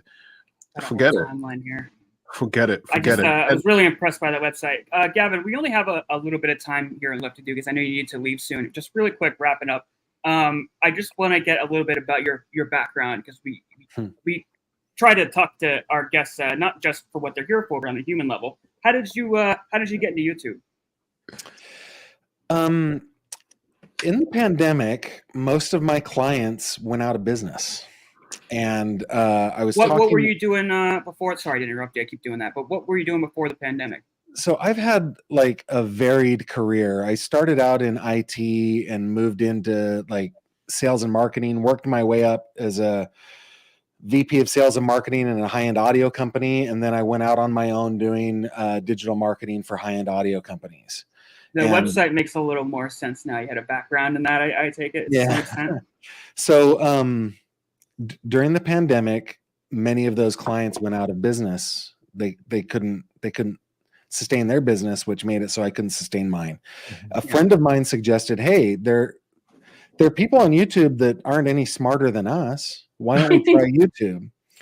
And I said, well, what would we do? And he goes, how about true crime? I love true crime. I went, great, let's give it a go. And the first case that we found was one from 50 years previous in our hometown of Sacramento, California. And I was hooked. Was it the Zodiac? It was not, but it was a case that people have loosely tied to the Zodiac. It was Judith Ann Hawkery, who her name is on all the Zodiac websites, but no, I don't think that she was killed by the Zodiac. But in our little investigation, we unearthed a witness wow. who was like 12 when he saw her being abducted. Crazy. And we're like, we've made a difference here. We can give the police, this is somebody who says he's a witness and who we believed is a witness. So yeah, I just got hooked, and then I split off on my own about a year later. And I think I like to use my skills as one, like a software developer has to go through troubleshooting. It's kind of how I look at a case, is troubleshooting a case. And then I'm a data analyst by training, and so I'm really good at organizing data and Looking at data. Yeah. Oh, that's awesome. Makes sense. You're looking at the crimes from a analytical point of view, and Yeah. it lends itself towards statistics and analyzing data. It's consistent. And again, then the website makes a lot I'm more drawn sense to the now. cases where it's like Ellen, man. In Ellen's case, she's been victimized by an assailant who stabbed her 20 times, and she's been victimized by a system who doesn't care. Yeah. Right. And then there are peripheral victims, her parents, Her friend. her aunts and uncles, her friends, Yeah. her grandparents. Her grandmother is a Holocaust survivor who Wow. in the like hid out in a cave in Poland during World Oh War my II. God. Is the grandmother still alive? Yeah. And can't. she went Wow. through the death of her granddaughter being murdered, right? Awful. So yeah, these are the cases that draw me to them. If you go to my website, you'll find several. And I implore all of you to check out Gavin's YouTube channel. He's done a lot of deep dives. We initially were going to have him on to talk about Chris Watts or possibly even Todd Colehep, but he's looked at tons of cases. Really quick before you go, can you talk about this phone line that you set up for Chris Watts? This is hilarious. Well, a guy reached out to me and was like, "Hey, before Chris Watts' phone was disconnected, I called it and I recorded his voicemail greeting." I was like, "Dude, send it over." So he sends it to me, and I was like, "We've got to get a way for people to leave messages for Chris Watts." So I set up a phone number. Well, that there's people actually a really noble reason you're doing this. Chris gets tons of fan mail. What are the people called who like sexualize murderers? Oh, I yeah, forget it's the name a for it. weird sickness. I agree. Oh, it's hard to pronounce. Agoraphobia? Agoraphobia? Is that it? Agoraphobia. Yeah. No, Yeah. agoraphobia. Agoraphilia. Agoraphilia. That's right. Yeah. Yeah. Agoraphiliacs, yeah. But So they're very real.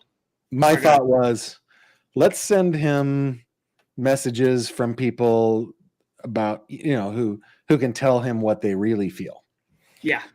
Because So he's getting a very censored, like one note, compartmentalized view of what public opinion on him really is. Yeah. And I check in probably every few days and listen to the new messages. And I use AI to have them transcribed, and I've got them all ready to go. Do you These have days, beepies? Because I called and left a voicemail.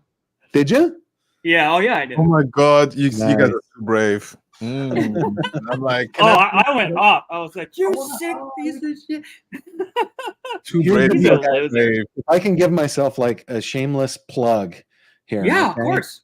Of course. This is the thing that I love. I Mm. love Tell case. I don't love this, but I'm drawn to cases that are unsolved and Yeah. have some problem, like the can case that see we that. just went over, Ellen Greenberg, right? Mhm. And I love documents because I love crunching data. Yeah. So if anybody out there is in possession of any type of document on an unsolved case, go to my website, click on the contact me, and upload it to me. You can do it anonymously, Do it, y'all. and I will look into He's it. the real deal, too. We've Gavin? seen today. He is a boots on the ground reporter. He's doing the Gavin. Lord's work. And God love you for coming on here today. I know your time is not plenty, and we are so grateful for you coming on and spending this time with us. Gavin, don't leave. Yeah. Wait, Gavin, listen to me. Today, I woke up this morning and there was a text on my phone because anyway, there was a murder suicide on the town next to mine, Plainsboro, New Jersey. So, according to what the police said, according to whatever, the family of one of the family member did a wellness check. And when the police arrived this morning, they saw the two children, the wife and the husband, dead. It's the husband who committed the murder and killed himself. So now everybody's like, of course, my whole community here is shocked because this is a place where there's no murders, darling. All right, so everybody's like, what is happening? And so according to what the family is saying, this happened this morning. The roads were blocked. Everything, it was hard to get out of the house. And so according to what the family says, it was a happy, lovely couple. They had a nice job. Everything was fine. And then, ta-da, everybody's dead. Well, you can go to Gavin's website and you can go to the contact. Come Hey, on. listen, Alistair, you should learn in the state of New Jersey how to do a public records request and get that complaint, get that report. Okay. Because and I've never done one in New Jersey, but it takes me about 10 minutes to Google it and figure it out. And I do those kinds of public records requests all the time. One of the best things that's ever happened to me in this little journey of mine is I was in an historic Northeast pre-Civil War courthouse basement digging through records from. Oh, really? Yeah, it was the most amazing thing. I'm digging the through stuff you see in movies. Dusty old records in this, the ceiling was 5.5 feet tall. You're doing it, man. You're living the dream. It's the Did you stuff put the flashlight in your mouth like this? Oh yeah, I totally did. No, shut up. Did you really? Of course, yeah. And in that same courthouse, so I was down there looking for records. The court administrator comes down and goes, "I don't think they're down here. I think they're in the bell tower. Come with me." Oh So my God. we go up into the bell tower, and in the bell tower, this courthouse was constructed like 20 years before the Civil War and about 3 years before a repeating rifle existed, right? So we go up into the bell tower, into the room where they keep all of the evidence for every murder case that's ever been tried in that courthouse. They have all the evidence sitting in there. And I go in there, and This is up a movie. against But the wall, he's telling us the scene from a movie. This dead is serious. Up against the wall was a Winchester repeating rifle with a tag on it that had its number and everything. And it was a gun that was used in a murder in like the 1870s. Oh my God. I mean, I have experienced some of the coolest stuff. The other cool stuff that I've experienced is I've gotten to know families like Josh and Sandy Greenberg, like Leslie Meserole up in Buffalo. Her daughter, Amanda, was strangled to death and murdered and then dumped upside down and naked into a garbage can. She was found frozen solid in Buffalo, New York. Wow. I'm close with them. I've gone out to Minnesota to be with David Elmquist's family. I've spent time with them. I've gone to crime scenes. It's been a journey that has been it's been fulfilling. I will say that it's been fulfilling. Do you have like 2 more minutes before you go? I know you got a hard out of like 1:30. Okay. Can we do like a lightning round where I throw some true crime cases at you and you just give me your 1 or 2 line opinion on what happened there? Yes, with the caveat that I told you my story of getting into true crime. I am not a classic true crime fan. Oh, okay. How interesting. You just like the research of it. You probably know these cases. I was brought into this by my friend who said, let's start a YouTube channel on true crime. And I love that disclaimer of yours. I never watched court TV. I never did unsolved mysteries, never did any of that stuff. Okay, let's start with a layup. Zodiac. Okay. What are you asking me, the Zodiac? What do you think happened? What's the verdict? Who did it, or do you think it's unsolved? Like, what's your theory? So what is the name of the guy that the crypto breakers just said? That, the new guy. Yeah. I forget his name now. The one they just named. I think that's the likely guy. I think that's really. Likely. Yeah, I do. Oh, interesting. Wow. Why? I'm just curious. Okay, so the Zodiac. Their evidence wasn't very well founded, from what I understand. I mean, I looked at it. So the Zodiac case. This is just my opinion, and I really hope I don't hurt anybody's feelings here. Oh, please. But hurt them. We say at the top of our show, if you're going to be offended, get the fuck out. So yeah. The Zodiac case has become a religion. The incentive to find the Zodiac, Oh, true. there's no incentive to actually solve the case. Solve the murder. The incentive is for it to continue to be a mystery. Beefy's guilty. Yeah, sure. Yeah, oh yeah, we both are, my friends.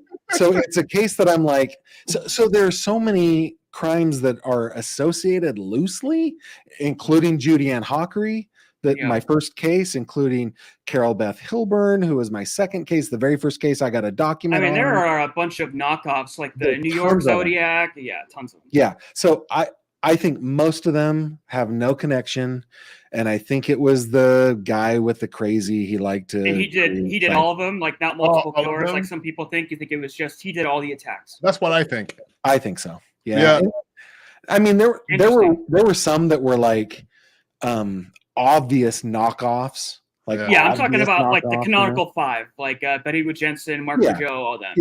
Yeah. I think. Okay. DB Cooper.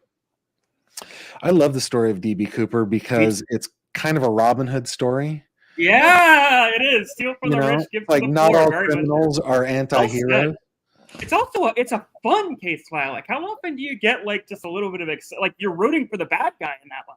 Yeah, and I saw that there was a federal lawsuit seeking records that have remained sealed, and that just, I don't know how recently that happened. I recently read about it, but I mean we're past the point at which they should be unsealed. So yeah. I thought it was 10 years. So do you think DB Cooper got away, or what do you? Oh, okay. In federal cases, it's 50 years. Okay, that makes sense. So, yeah. Do you think DB got away though, or do you think he died? I think he got away. Me too. Wow. Okay, Maura Murray. I don't know that one. Which one is that one? Oh, okay. She's up in New Hampshire. She was driving down a Stowey Road. Her car breaks down. That's pretty much all we know. She just goes missing. Nobody knows what happened to her. She's just gone? Another unsolved. Yeah, just plucked off the face of the earth. No, but listen. So I don't have any answer to that specific case. Yeah, I haven't. But I have a friend who is a judge in New York State. And we were talking and by the way, I became friends with her because of this true crime journey. We never knew each other before. Oh, wow. She told me once that every time she goes on a long drive, if she's going through the woods or she's going through the desert or she's going through the hills, whatever, she always wonders, how many bodies am I passing?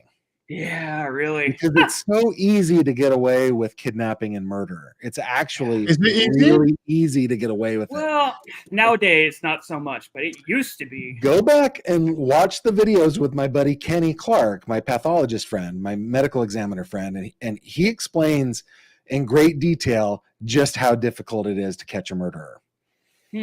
So, according to my friend, she's like, all the murders that we know about, they're just the tip of the iceberg. Yeah, I believe there are way more we don't know about. Yeah, very true. True. There was one last story.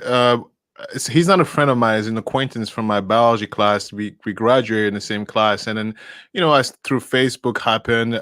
Maybe I was 27 or maybe 25. He disappeared, and his mother went on Facebook, and she posted the last video. He went on a vacation trip with his friends, and they went to see Niagara Falls. And so they stayed at a hotel / cabin, and in the middle of the night, from the camera from the hotel, they see him park his car, enter his room, and then that's it. The car is still there, but he's missing, haven't been found since. And she was like, "Has anybody seen my son?" And the friends came back. They woke up in the morning like, "I don't know where Justin is." Crazy. That's insane, right? Niagara Falls, New York has so many of those stories. Oh, really? I bet. The amount of human trafficking that happens over the Friendship Bridge between Canada and the United States is interesting. Crazy. The other thing is, to cross the Niagara River in some places, like if you get up to Lockport, New York and stuff like that, there are people that live in Lockport that you can just grab a little like dinghy motorboat or like a paddleboard and just cross the river and go have dinner across the river. In Canada, yeah. It's very easy to get over. And from Canada, they then go to other more nefarious places. So Anyways, it has been so great to have you on today, Yeah. Gavin. Thank you so much for coming on. Thanks for having I me. know you have a heart out here. So Yes, I Gavin. I can't say enough how awesome this has been. I'm a huge fan, and just thank you so much for coming on today. Thanks for having me, guys, and thanks for covering Ellen's case. Yes, Most people need to know about it.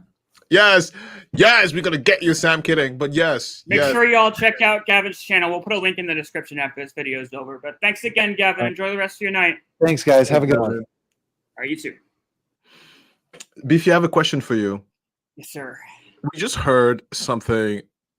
Look, this story is tough because okay, I know you don't have a kid, Beefy, but let's just say that was your brother. Okay. Mm. Okay.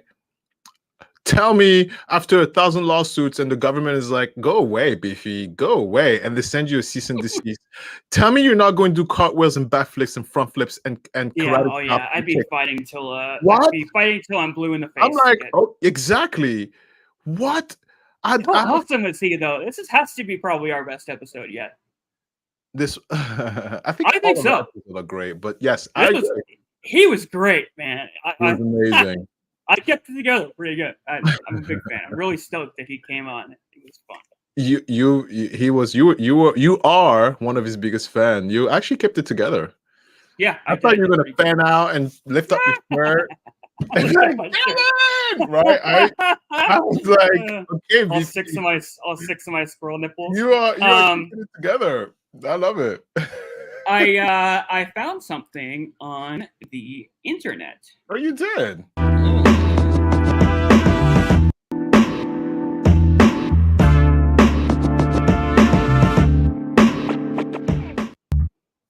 Yeah. So, have Yeah. you heard about the fires in Maui? Yes. Oh boy. Well, Please tell me it's okay. it's what? Tell me it's appropriate. Oh yeah. Okay, yeah, okay. So, for the uninitiated, I don't know how you could have not heard about this, but the entire island of Maui has been burning. People are swimming out into the ocean. We can see a picture here of what just a small section of the island looks like.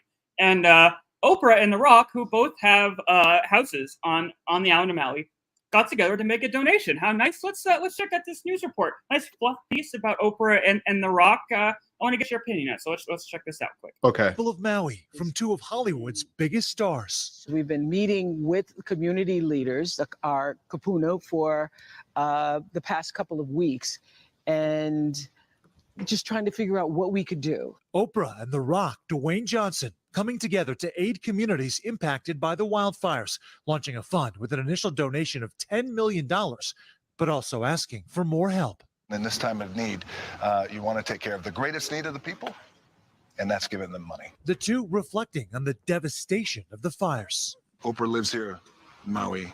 I was raised in these islands. My family are buried in these islands. It's going to take a long time to rebuild.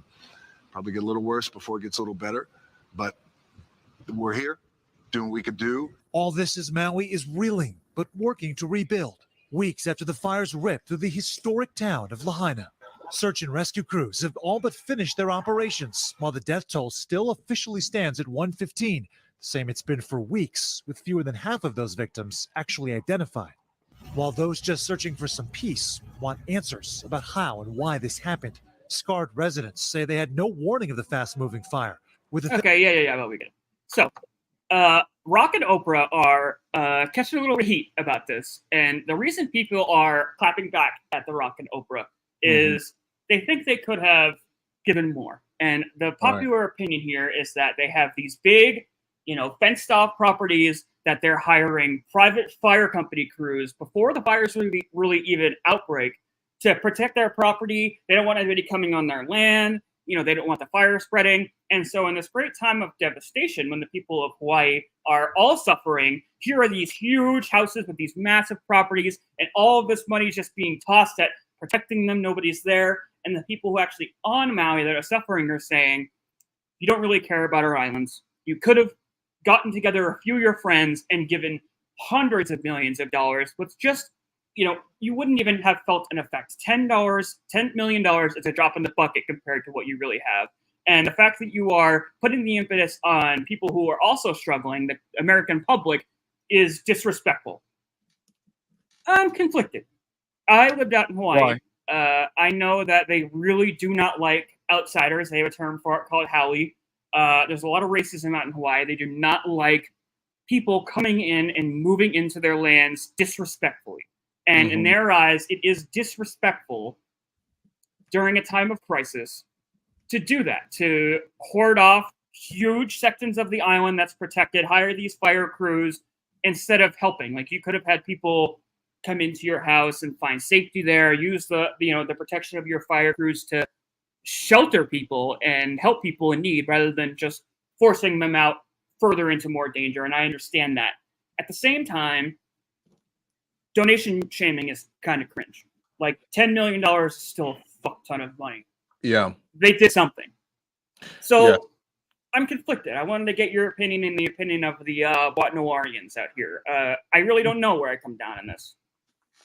So there's a lot of parts to this, and the first one is to understand a little bit how the structure of help works, the structure of this is going to be hard without offending anybody. Okay, let me start over. First of all, okay, offend him. Who cares? There's only 9 first of people all, left. All the Gavin Fishians left.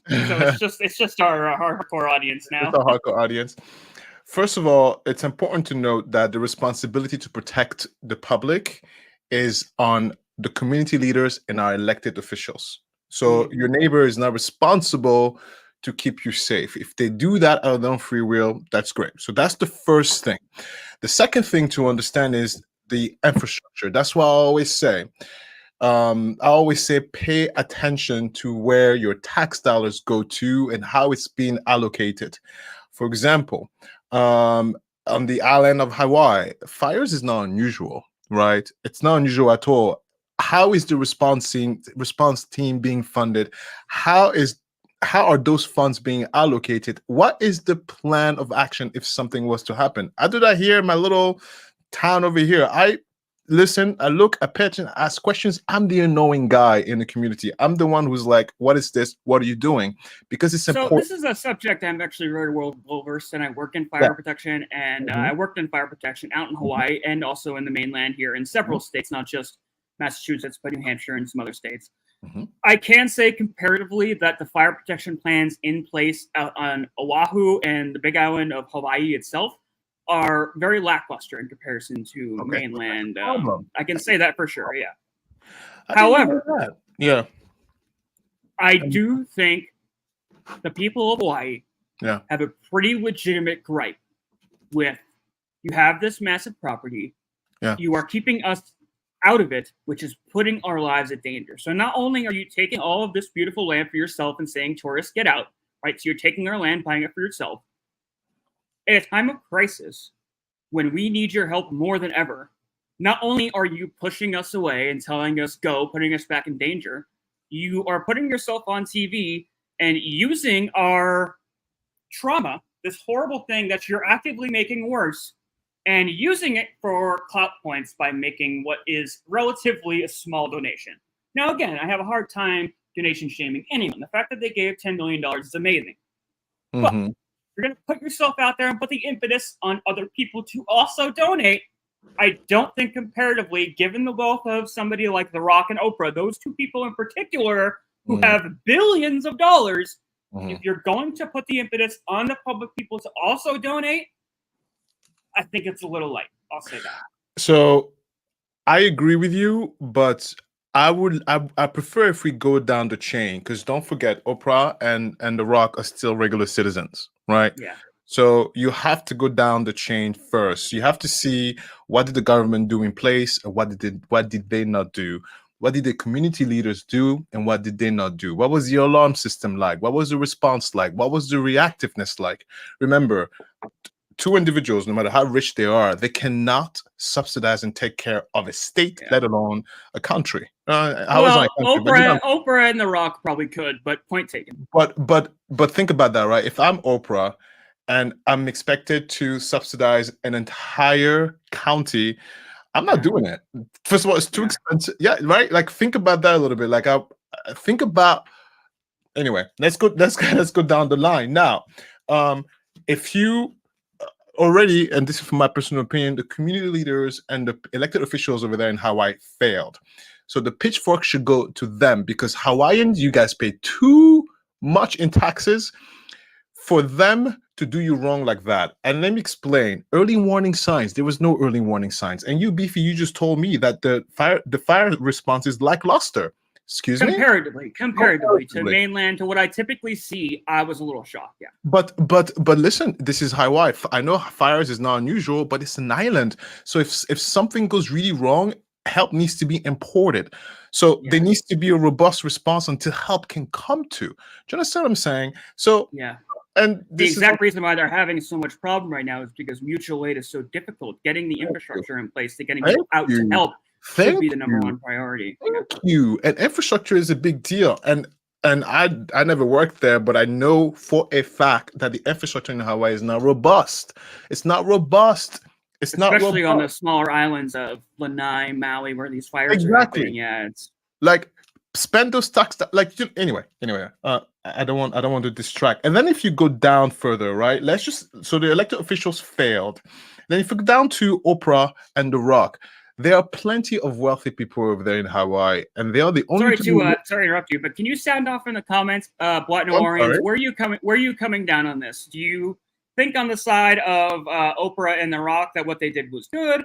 Do you think they could have done more? Do you think that what Alistair is saying is accurate, that they should have pushed more in towards infrastructure? Let us know. We love hearing from you guys. I know we haven't really been paying too much attention to the comments. Let us know. I mean, I have my answer here, but I'm guiding you through my thoughts so you don't throw tomatoes. But no tomatoes. Because if you get to The Rock and the Oprah, they are the only rich people over there. There's plenty of them, but they are the only two who made enough noise and trying to get the community to pitch in. Now, the community is not just Hawaiians; it's a world community. So if you look into what they are doing, they're using their celebrity and their influence to actually pull in funds from across the world. And they're also making it bring awareness, because some news station didn't even cover it. Some people over there internationally didn't even know there was a fire going on in America over there in Hawaii. So they're using the celebrity and they created a donation situation. Now, in my opinion, they shouldn't give it to the elected officials. This is where I'm very different, because I would have been like, you failed me already. You don't deserve this. Somebody else, an independent situation, will have to come in and solve this problem.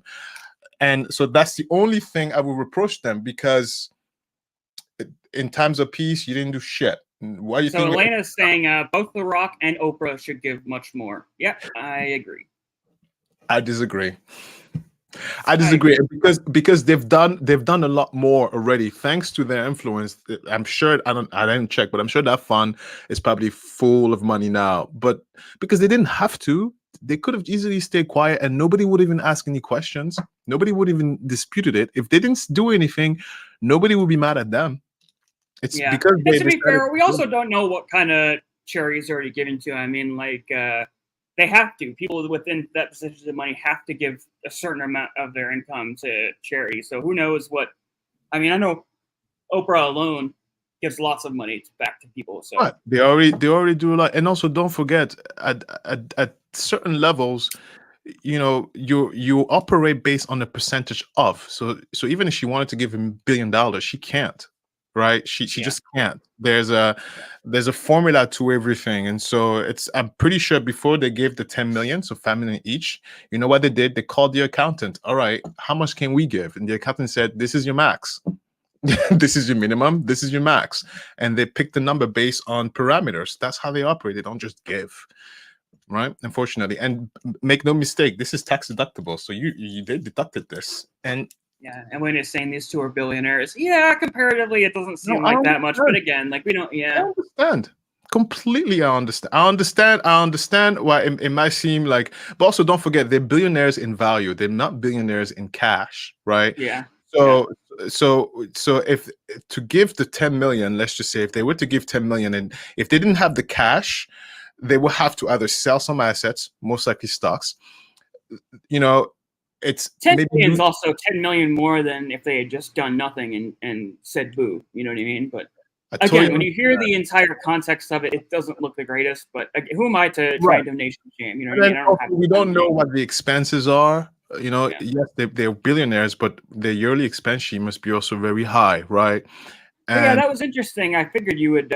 Honestly, when I first heard the story, I was like, "Oh, I got to talk to Alistair about this in the podcast." And I figured you would come down on a different side of the fence on this. But it makes sense when you're lay it out like that, because they operate on something very different. And also, this is shocking for a lot of people. Those billionaires, when they buy homes, a lot of them don't buy it in cash. They buy it a mortgage. You might be like, wow, they could easily buy it in cash. They buy it a mortgage because they're Lucy's saying, in order to have helped people during the fires, they would have needed government support. It would have required extensive security. Yeah, so she's basically agreeing with what you're saying. Yeah. There you go. We would have had another Katrina on our hands. I mean, this is basically a Katrina level event. This is the government. Yeah, this is a government level response. A single person cannot handle that. Mm-hmm. Not at all. Not at all. And especially a private citizen.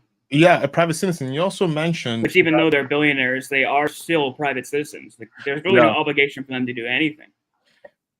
Yeah, and also again, don't forget, they're billionaires in evaluation in terms of how much cash they have. Yeah, we understand. Nobody knows. Oh wait, where's my? Hang on. Now you mentioned here also. I mean, they mentioned. You mentioned. Oh no. Oh, they did. I think no, you did. You said that they will hire. Oh, I'm sorry. Oh my god! I'm being just as proud as you all. Look at me. We haven't seen. Oh my god! I've seen that one in a while. The old inside joke. Financial advice with Alistair. Invest in infrastructure, ladies and gentlemen. No, look, I'm just a regular guy. Please. Oh God. Oh, okay. Look at Alistair. Glad having. What do they call it? Glad handing for the billionaire elites. Yeah, you're part of the system, bro. You're part of the man. Look. I am not. No, but hey, look. Because we only have a little bit of time left here. Yeah, what's going on in your life, buddy? Because I don't get to talk to you that often. How is life in Alistair's world? We haven't had our usual chit-chat session. Are you ready to be bored again? Sure. It's just working at the kid. The only new thing that we did last weekend, we went to my sister for a fire pit conversation that she has every year. Actually, you're telling us about your big party that she does once a year. So it happened. Yeah, it was so much fun. We were so shit-faced. We danced. Well, you got shit-faced? Yeah, we got into arguments. Of course. I mean, these things are great. These things are amazing. And at the end, what did you argue about? Oh my God, we argue about a lot of stuff. So the main argument stuff, of course, is politics, because we bring that up. And the second thing was drag queens, and the third thing was abortion. We were arguing like crazy, screaming, shouting. Drag queens. How can you argue about drag queens? Oh, drag queens, yeah, because so that was one of Christopher's questions. Christopher wanted to know what the group thought about drag queens being banned in certain states or even reading books to kids. A long story. So I did see a video. Oh, yeah, this was pretty recent. The consensus was it was like a lot of So one person, the trigger that created the argument, it's all done in politeness, by the way, but don't make no mistake. You scream and shout and yell, just no cursing.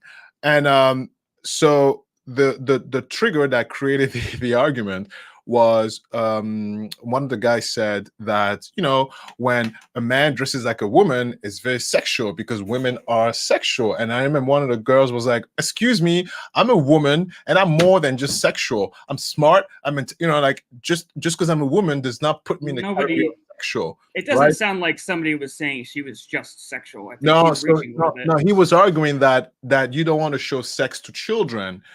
And that's what I was about to say. And this is also my hat. Then the girl next to me was like, "What do you mean? I'm a woman. Am I automatically sexual in front of kids? Am I not allowed to be in front of kids?" And she was saying like this argument is the same argument that the radical Muslims say about wear a burqa because your body is sexual. It's like, no, I am who I am. You're making me sexual. I am not sexual. I saw the video in question that sparked this debate, right? And in the video that I saw, person in question who was doing the drag queen performance was not just wearing very revealing clothing, which is questionable at best, but you do your own thing. She was dancing sexually. Like, she was twerking and stuff in front of kids. Well, let me ask you This is half would my you- show, and I can come into this show and we can all have our opinions, and you can hate me if you want. Yeah. I don't think it was appropriate to be twerking in stockings and what they call it, a garter belt, in front of kids. I think it was a little tasteless. Well, let me ask you, if that drag queen was an actual woman, would that made it different? No. Okay, well, if that drag queen was a regular man, like, what if I went in and started twerking in front of kids? Would that make it different? No, it's still weird. Okay, I mean, not weird is Look, different hey, though. Wait, hold on. I'm But all wait, for drag no, queen shows. You didn't Like, say weird. You said inappropriate. Weird is different than inappropriate. it's inappropriate. Okay. And it is weird to be doing it in front of kids. It's just fucking weird. But What? go ahead. It's Why? just fucking weird. Like, yeah, why are you doing a sexual dance in front of children? Well, okay. Well, I'm going to bring you another argument. So, what if it was comedy and not sexual? Why can't you look at it for comedy and not look at it sexual? Right? I think there's a Because time and a place they're- for everything. And clown- honestly, I love that these shows exist. And there's a safe environment for these people to be their Yeah, true of selves. course. That's a beautiful thing. But a school is not that environment. Okay, so that was an argument somebody else said, but Christopher replied to that. He said, "What if there's this kid at school who is quiet and shy and hasn't voiced his opinion about how he may feel? The kid may feel like he's in, he may feel whatever, he may feel different, and by having a drag queen, let's just say, come in and read a book. And by the way, just to be clear, the issue was not the drag queen twerking at school. The issue was not. I know what video you're talking about. That was not it. The video the comment that we were discussing is the drag queen who was reading children's book. She was not dancing. She was just reading children's That's fine. book.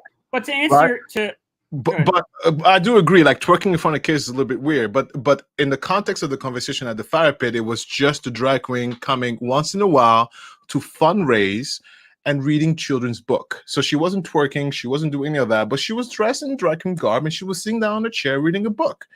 Okay, And- hold on. So I'm getting heat on all sides now. So I've heard your two piece, and people are coming at me.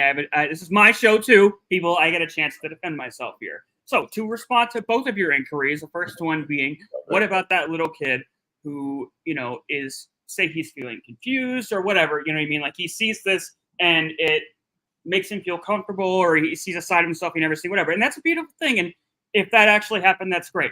I submit to you, what about the shy kid that is uncomfortable with it and is now being thrown in his face? I will not take that beautiful one that the shy kid gets, who is being exposed to something inappropriate. I will not have that come at the expense of the other kid who wants to see it. I will not oppress the kid that's uncomfortable in the face of something good happening. That's, well, how do you choose in my eyes, just So how don't do do you- it. You don't do it. You don't Well, expose. but here's the thing: you always, whether you do it or not, someone is going to be offended, right? So how do you pick? You don't do it. Well, if you don't do it, the kid who's being suppressed also feels something, and if you do it, the kid who's being like, I don't want this in my face, is also being offended. So what do you do? Wait, okay, the kid who's being quote unquote oppressed, if there was no drag show to exist in the first place, how is he being oppressed? He's just going to school every day. Very easy. Let's just take the drag show out of it. Let's pick the kid who doesn't feel like the jock. Let's pick the fat kid at school, for example, right? Let's pick the kid who feels like not himself and he's very in his shell, right? Because right now, if you look on social media, especially for these young kids, it's all about like the model look and the six pack. That's what Elena is saying here. Have you seen kids twerking on the internet? And Right. Kids are exposed to sexual stuff all the time. Exactly. They know more. Let's They know just more take than we the see. sexual I out of get it. it. Beefy, let's take the sexual out of it. Let's just go to just But something that's the that's facet normal. that bothers me, is the sexual facet in front of young kids. It's fucking weird. But what about a drag queen reading a book in school? That's fine. I have no problem with that. Okay. Well, okay. Then what are we arguing about? Because you're saying you don't want a drag queen to read the book, and I'm saying, okay, fine. No, I what have if no it's problem a with kid- I have no problem with a drag queen coming and reading a book. I just don't understand why she has to twerk in front of them. It's fucking weird. No, I mean, in the fire pit situation, I think twerking in front of children, grown-ups twerking in front of children is not cool. Also, no, I think that's an outlier. But in the direction situation with them being banned in certain states has nothing to do That's with, dumb. Yeah, that's school. weird. It's just drag queen doing drag shows for adults. That's banned. Yeah, that's beautiful. R- And that's right, the fact for that it's grown-ups. banned is stupid. That's for the grown-ups. But for that particular situation, it was banned at school because they were doing a fundraiser. They wanted to raise awareness of what? Are you ready? Are you ready? Because the murder rate, it's much higher for trans and drag queen. Yeah, they get murdered all the time, and justice. Yeah, I've actually heard that, and There's that's no justice for them. So they're saying, like, look, we just want to bring awareness that we exist. So I'm going to go and read a book in my Have wig. you seen Bad Bunny? Yeah, my dress. I've definitely seen Bad Bunny. And you know what? Like, if kids want to put videos of themselves twerking on the internet, whatever. You know what I mean? It's kids being kids. But No. again, like, why are you taking an adult doing that and shoving it in a kid's face? That's kind of weird. I think some of the controversies on that is that the drag queen is presenting gender-identity topics at a very young age.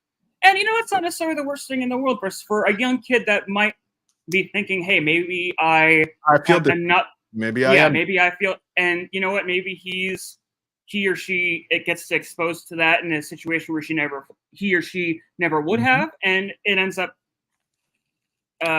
bringing them to who they truly want to be earlier, and that's a beautiful thing. I'm not against that in any facet. But because we were all shouting and screaming, but there was, as we were having the conversation, this one thing that really made us come back together and agree is that, we, the parents, we are quick to make things sexual, but children themselves don't look at it as sexual until you tell them it's sexual. That's one. That's Hold on. true. That's Hold true. on. So when your kid is exposed to something, and the reality is that no matter what you do, they will grow up and they will be exposed to all of it.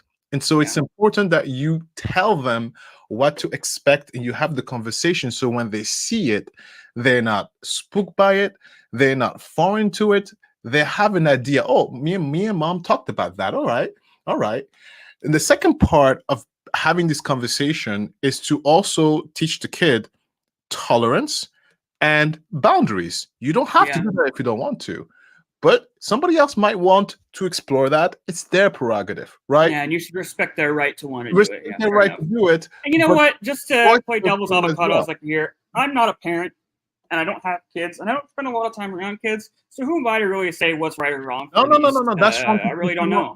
No, you're allowed to also say what's right or wrong because it's relative to you. But in the end of the day, it's make sure that you don't infringe on somebody else's personal safety, and allow them to be able to express themselves, and tell them to allow you to say no. Because that sounds like a really good segue for the final thought. Our final thought. Love it. Yeah. The final thought. Go ahead, Yeah. Alistair. No, because at the it was, first of all, it was a great conversation at the fire pit, and we were having so much fun. We screamed and shout. We didn't cry. Definitely And- a hot button issue. We have never argued on this show, and we almost got there today. We didn't, but it was close there for a second. We almost had a mild I disagreement. don't tonight. argue. We can disagree. I don't argue because listen, you need to have willing participants to argue. No, don't argue. It's pointless. Just have conversations. Alina says, I agree with Alistair because I have gay friends and all my children met and love them. Yeah, and honestly, I'm not saying anything against transgender or the LGBTQ community. I have nothing against them being around children. I would never. That's anybody who would say that is a fucking disgusting person. Well, I just don't necessarily. see how often that occurs. What do you mean? How often people think, oh, it's a gay person, he's going to contaminate my kids or influence my kids. That's a hateful person. You shouldn't listen to anything they're saying. You'll be very surprised how common it is at school. That's ridiculous. Even at Olympia's daycare, you wouldn't. Even here in Jersey, Olympia's daycare, I'll tell you a quick scenario as to what happened, and I go into the final thought. But the first, obviously, Olympia is white, and I'm black. And when you go pick up the baby, you have to put all these codes and security stuff. And at first, it was this new parent, never met me, and he's like, "Oh, why is he picking up the why is the white guy picking up the white kid? There was like this thing, like, is Oh that my your baby? God. Who are you? Is that your baby? And you could tell because there's a stare and the is like a confusion thing, right? And then Christopher surprised me, and he also showed up because I picked up the baby. He's like, I was just in the area. I came to also say hi to you. And the look of disgust when Christopher walked in, literally like maybe a minute after I walk in, because I would have been fuming. I had questions. How was Olympia today? You know, I don't mind your own business, weird guy staring at you. Yep. God damn. Staring disgust with his face. Now you might say to yourself, well, maybe he wasn't thinking about you. No. Like staring, like up and down, disgust. My baby, my kid, next to them. Wow. Yeah. I mean, it's something that we are going to experience for the rest of our lives, and it's something Olympia is going to experience for the rest of our lives. And so I'm sorry you had to go through that, man. That sucks. it's okay. It happens all the time. It's fine. Please, we're used to it. But you know, to go back to the context of the final thought, honestly, it's at the end of the day.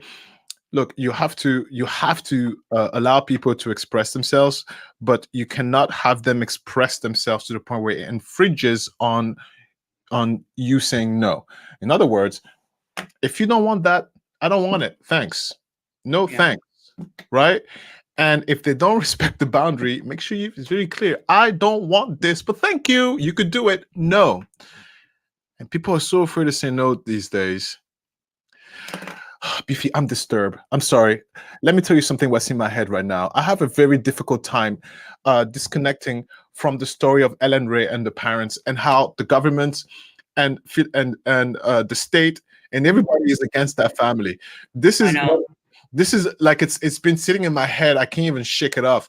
And because I tell you all the time, you know, if something happens to Olympia, I'm suing everybody. I'm suing the world. I'm going broke suing. And to think these parents are suing and nothing is happening, it's shattering a bubble. It's shattering a security bubble that I have. I can't even breathe. It's stuck in my head. I can't shake it off. But whatever. Yeah. I hear it. No, it's that's the reason I want to talk about it. You know, the case deserves more attention, and I'm glad we covered it. And I think Gavin is doing the Lord's work there. So yeah, I feel like make sure you guys. Oh yeah, for sure. He's a legit investigative journalist. Like you've seen movies and stuff, like the reporters that are out there, like getting the real. He's legit. He's the real deal. I'm glad he came on. He's very brave. I'm not that brave. I'd be like, okay, I'm done. Bye. I'm not. So was there a final thought in all of that? I guess did I miss it? Yeah, I just said, you know, say no to what you don't want to, and allow people to live their lives. We're so lazy. I think it just comes down to like mind your own. You know, whether we're talking about Rock and Oprah or taking care of your own family with the murder of Ellen or whatever, or you know, your own family and the drag queen shows at a school. Just mind your own. You know, we are all entitled to our own opinions, and we can have them. We can all talk about it in a respectful manner, but mind your own. Yeah. There you go. So, anybody who's here, thank you so much. I mean, look. Make sure you get the Halloween sticker. Link is in the description. You only have 30 days. That's right. We came out with a sticker. I appreciate your support all day. You know, let me tell you something. What we're going to do with that money. We're going to improve this operations here. But listen, it's a cool sticker. It's me and a very sexy squirrel with red fur. And this has been a great episode, dude. Yeah. Thank you to everyone. Really. Beefy. Thank you so much for watching, guys. We really appreciate you coming. Make sure you come on next week and tell your friends, and make sure you come back next week and buy the sticker. You want to take us home, buddy? Thank you for watching. No. That's coming up next. Like, subscribe if you haven't done so. The replay crew, like, subscribe as well. Thank you again. Description is where we have our first sticker merch. Oh, by the way, if you get the sticker merch, let me show you what you're gonna do with it, because you might be like, a sticker. What the hell do I do with a sticker? Listen. So I got this board, and it's stained and all, right? It's very. It doesn't show, but it's very pretty. You're gonna get your first sticker for it, right? And then the plan is I'm gonna put my stickers up here, and I'm gonna get this board stuck right underneath here. I'm gonna decorate the shit out of this place. Well, make sure you order your first Boite Noire sticker. And while you're there are beef stickers available. You can get the Squirrel Gang. You can get I Love Beef. All your Beefy and Alistair products in the same website. I love it. But if you get your sticker, don't put it on the wall. Get like a nice little plaque, and then you could decorate it. And if you know, and you don't even have to hang it on the wall. You can just take it and do the other side. Listen. You can really make like a collectible. You're like HLN over here, but you're really selling these products. You can really make a collectible out of this because that's what I plan on doing. Yeah, I mean, if we blow up, you see like all the old merch from old YouTubers before they got big, they're worth so much more. So make an investment, friends. Let me tell you something. You never know. And look, we're getting bigger. One last thing, and then when I fill up this thing, you know what I'm going to do? I'm going to put it into glass, and I'm going to either I put it on the wall or I'm going to make it into a sculpture like that and put it over there, please. Nice. Because this will be. Make sure you get a couple of beefy stickers for that thing. I got a couple on my. I'm going to be 80 years old when this whole thing is going to come down. I'll be 80 and 90 on my deathbed, crawling with my cane, looking at my like memories. I remember you and that squirrel buddy used to talk about murder. All right, guys. Thanks so much for coming. Make sure you come next week. We love you. Buy the sticker. Bye. Bye. Bye, guys. We'll see you next week. End transmission.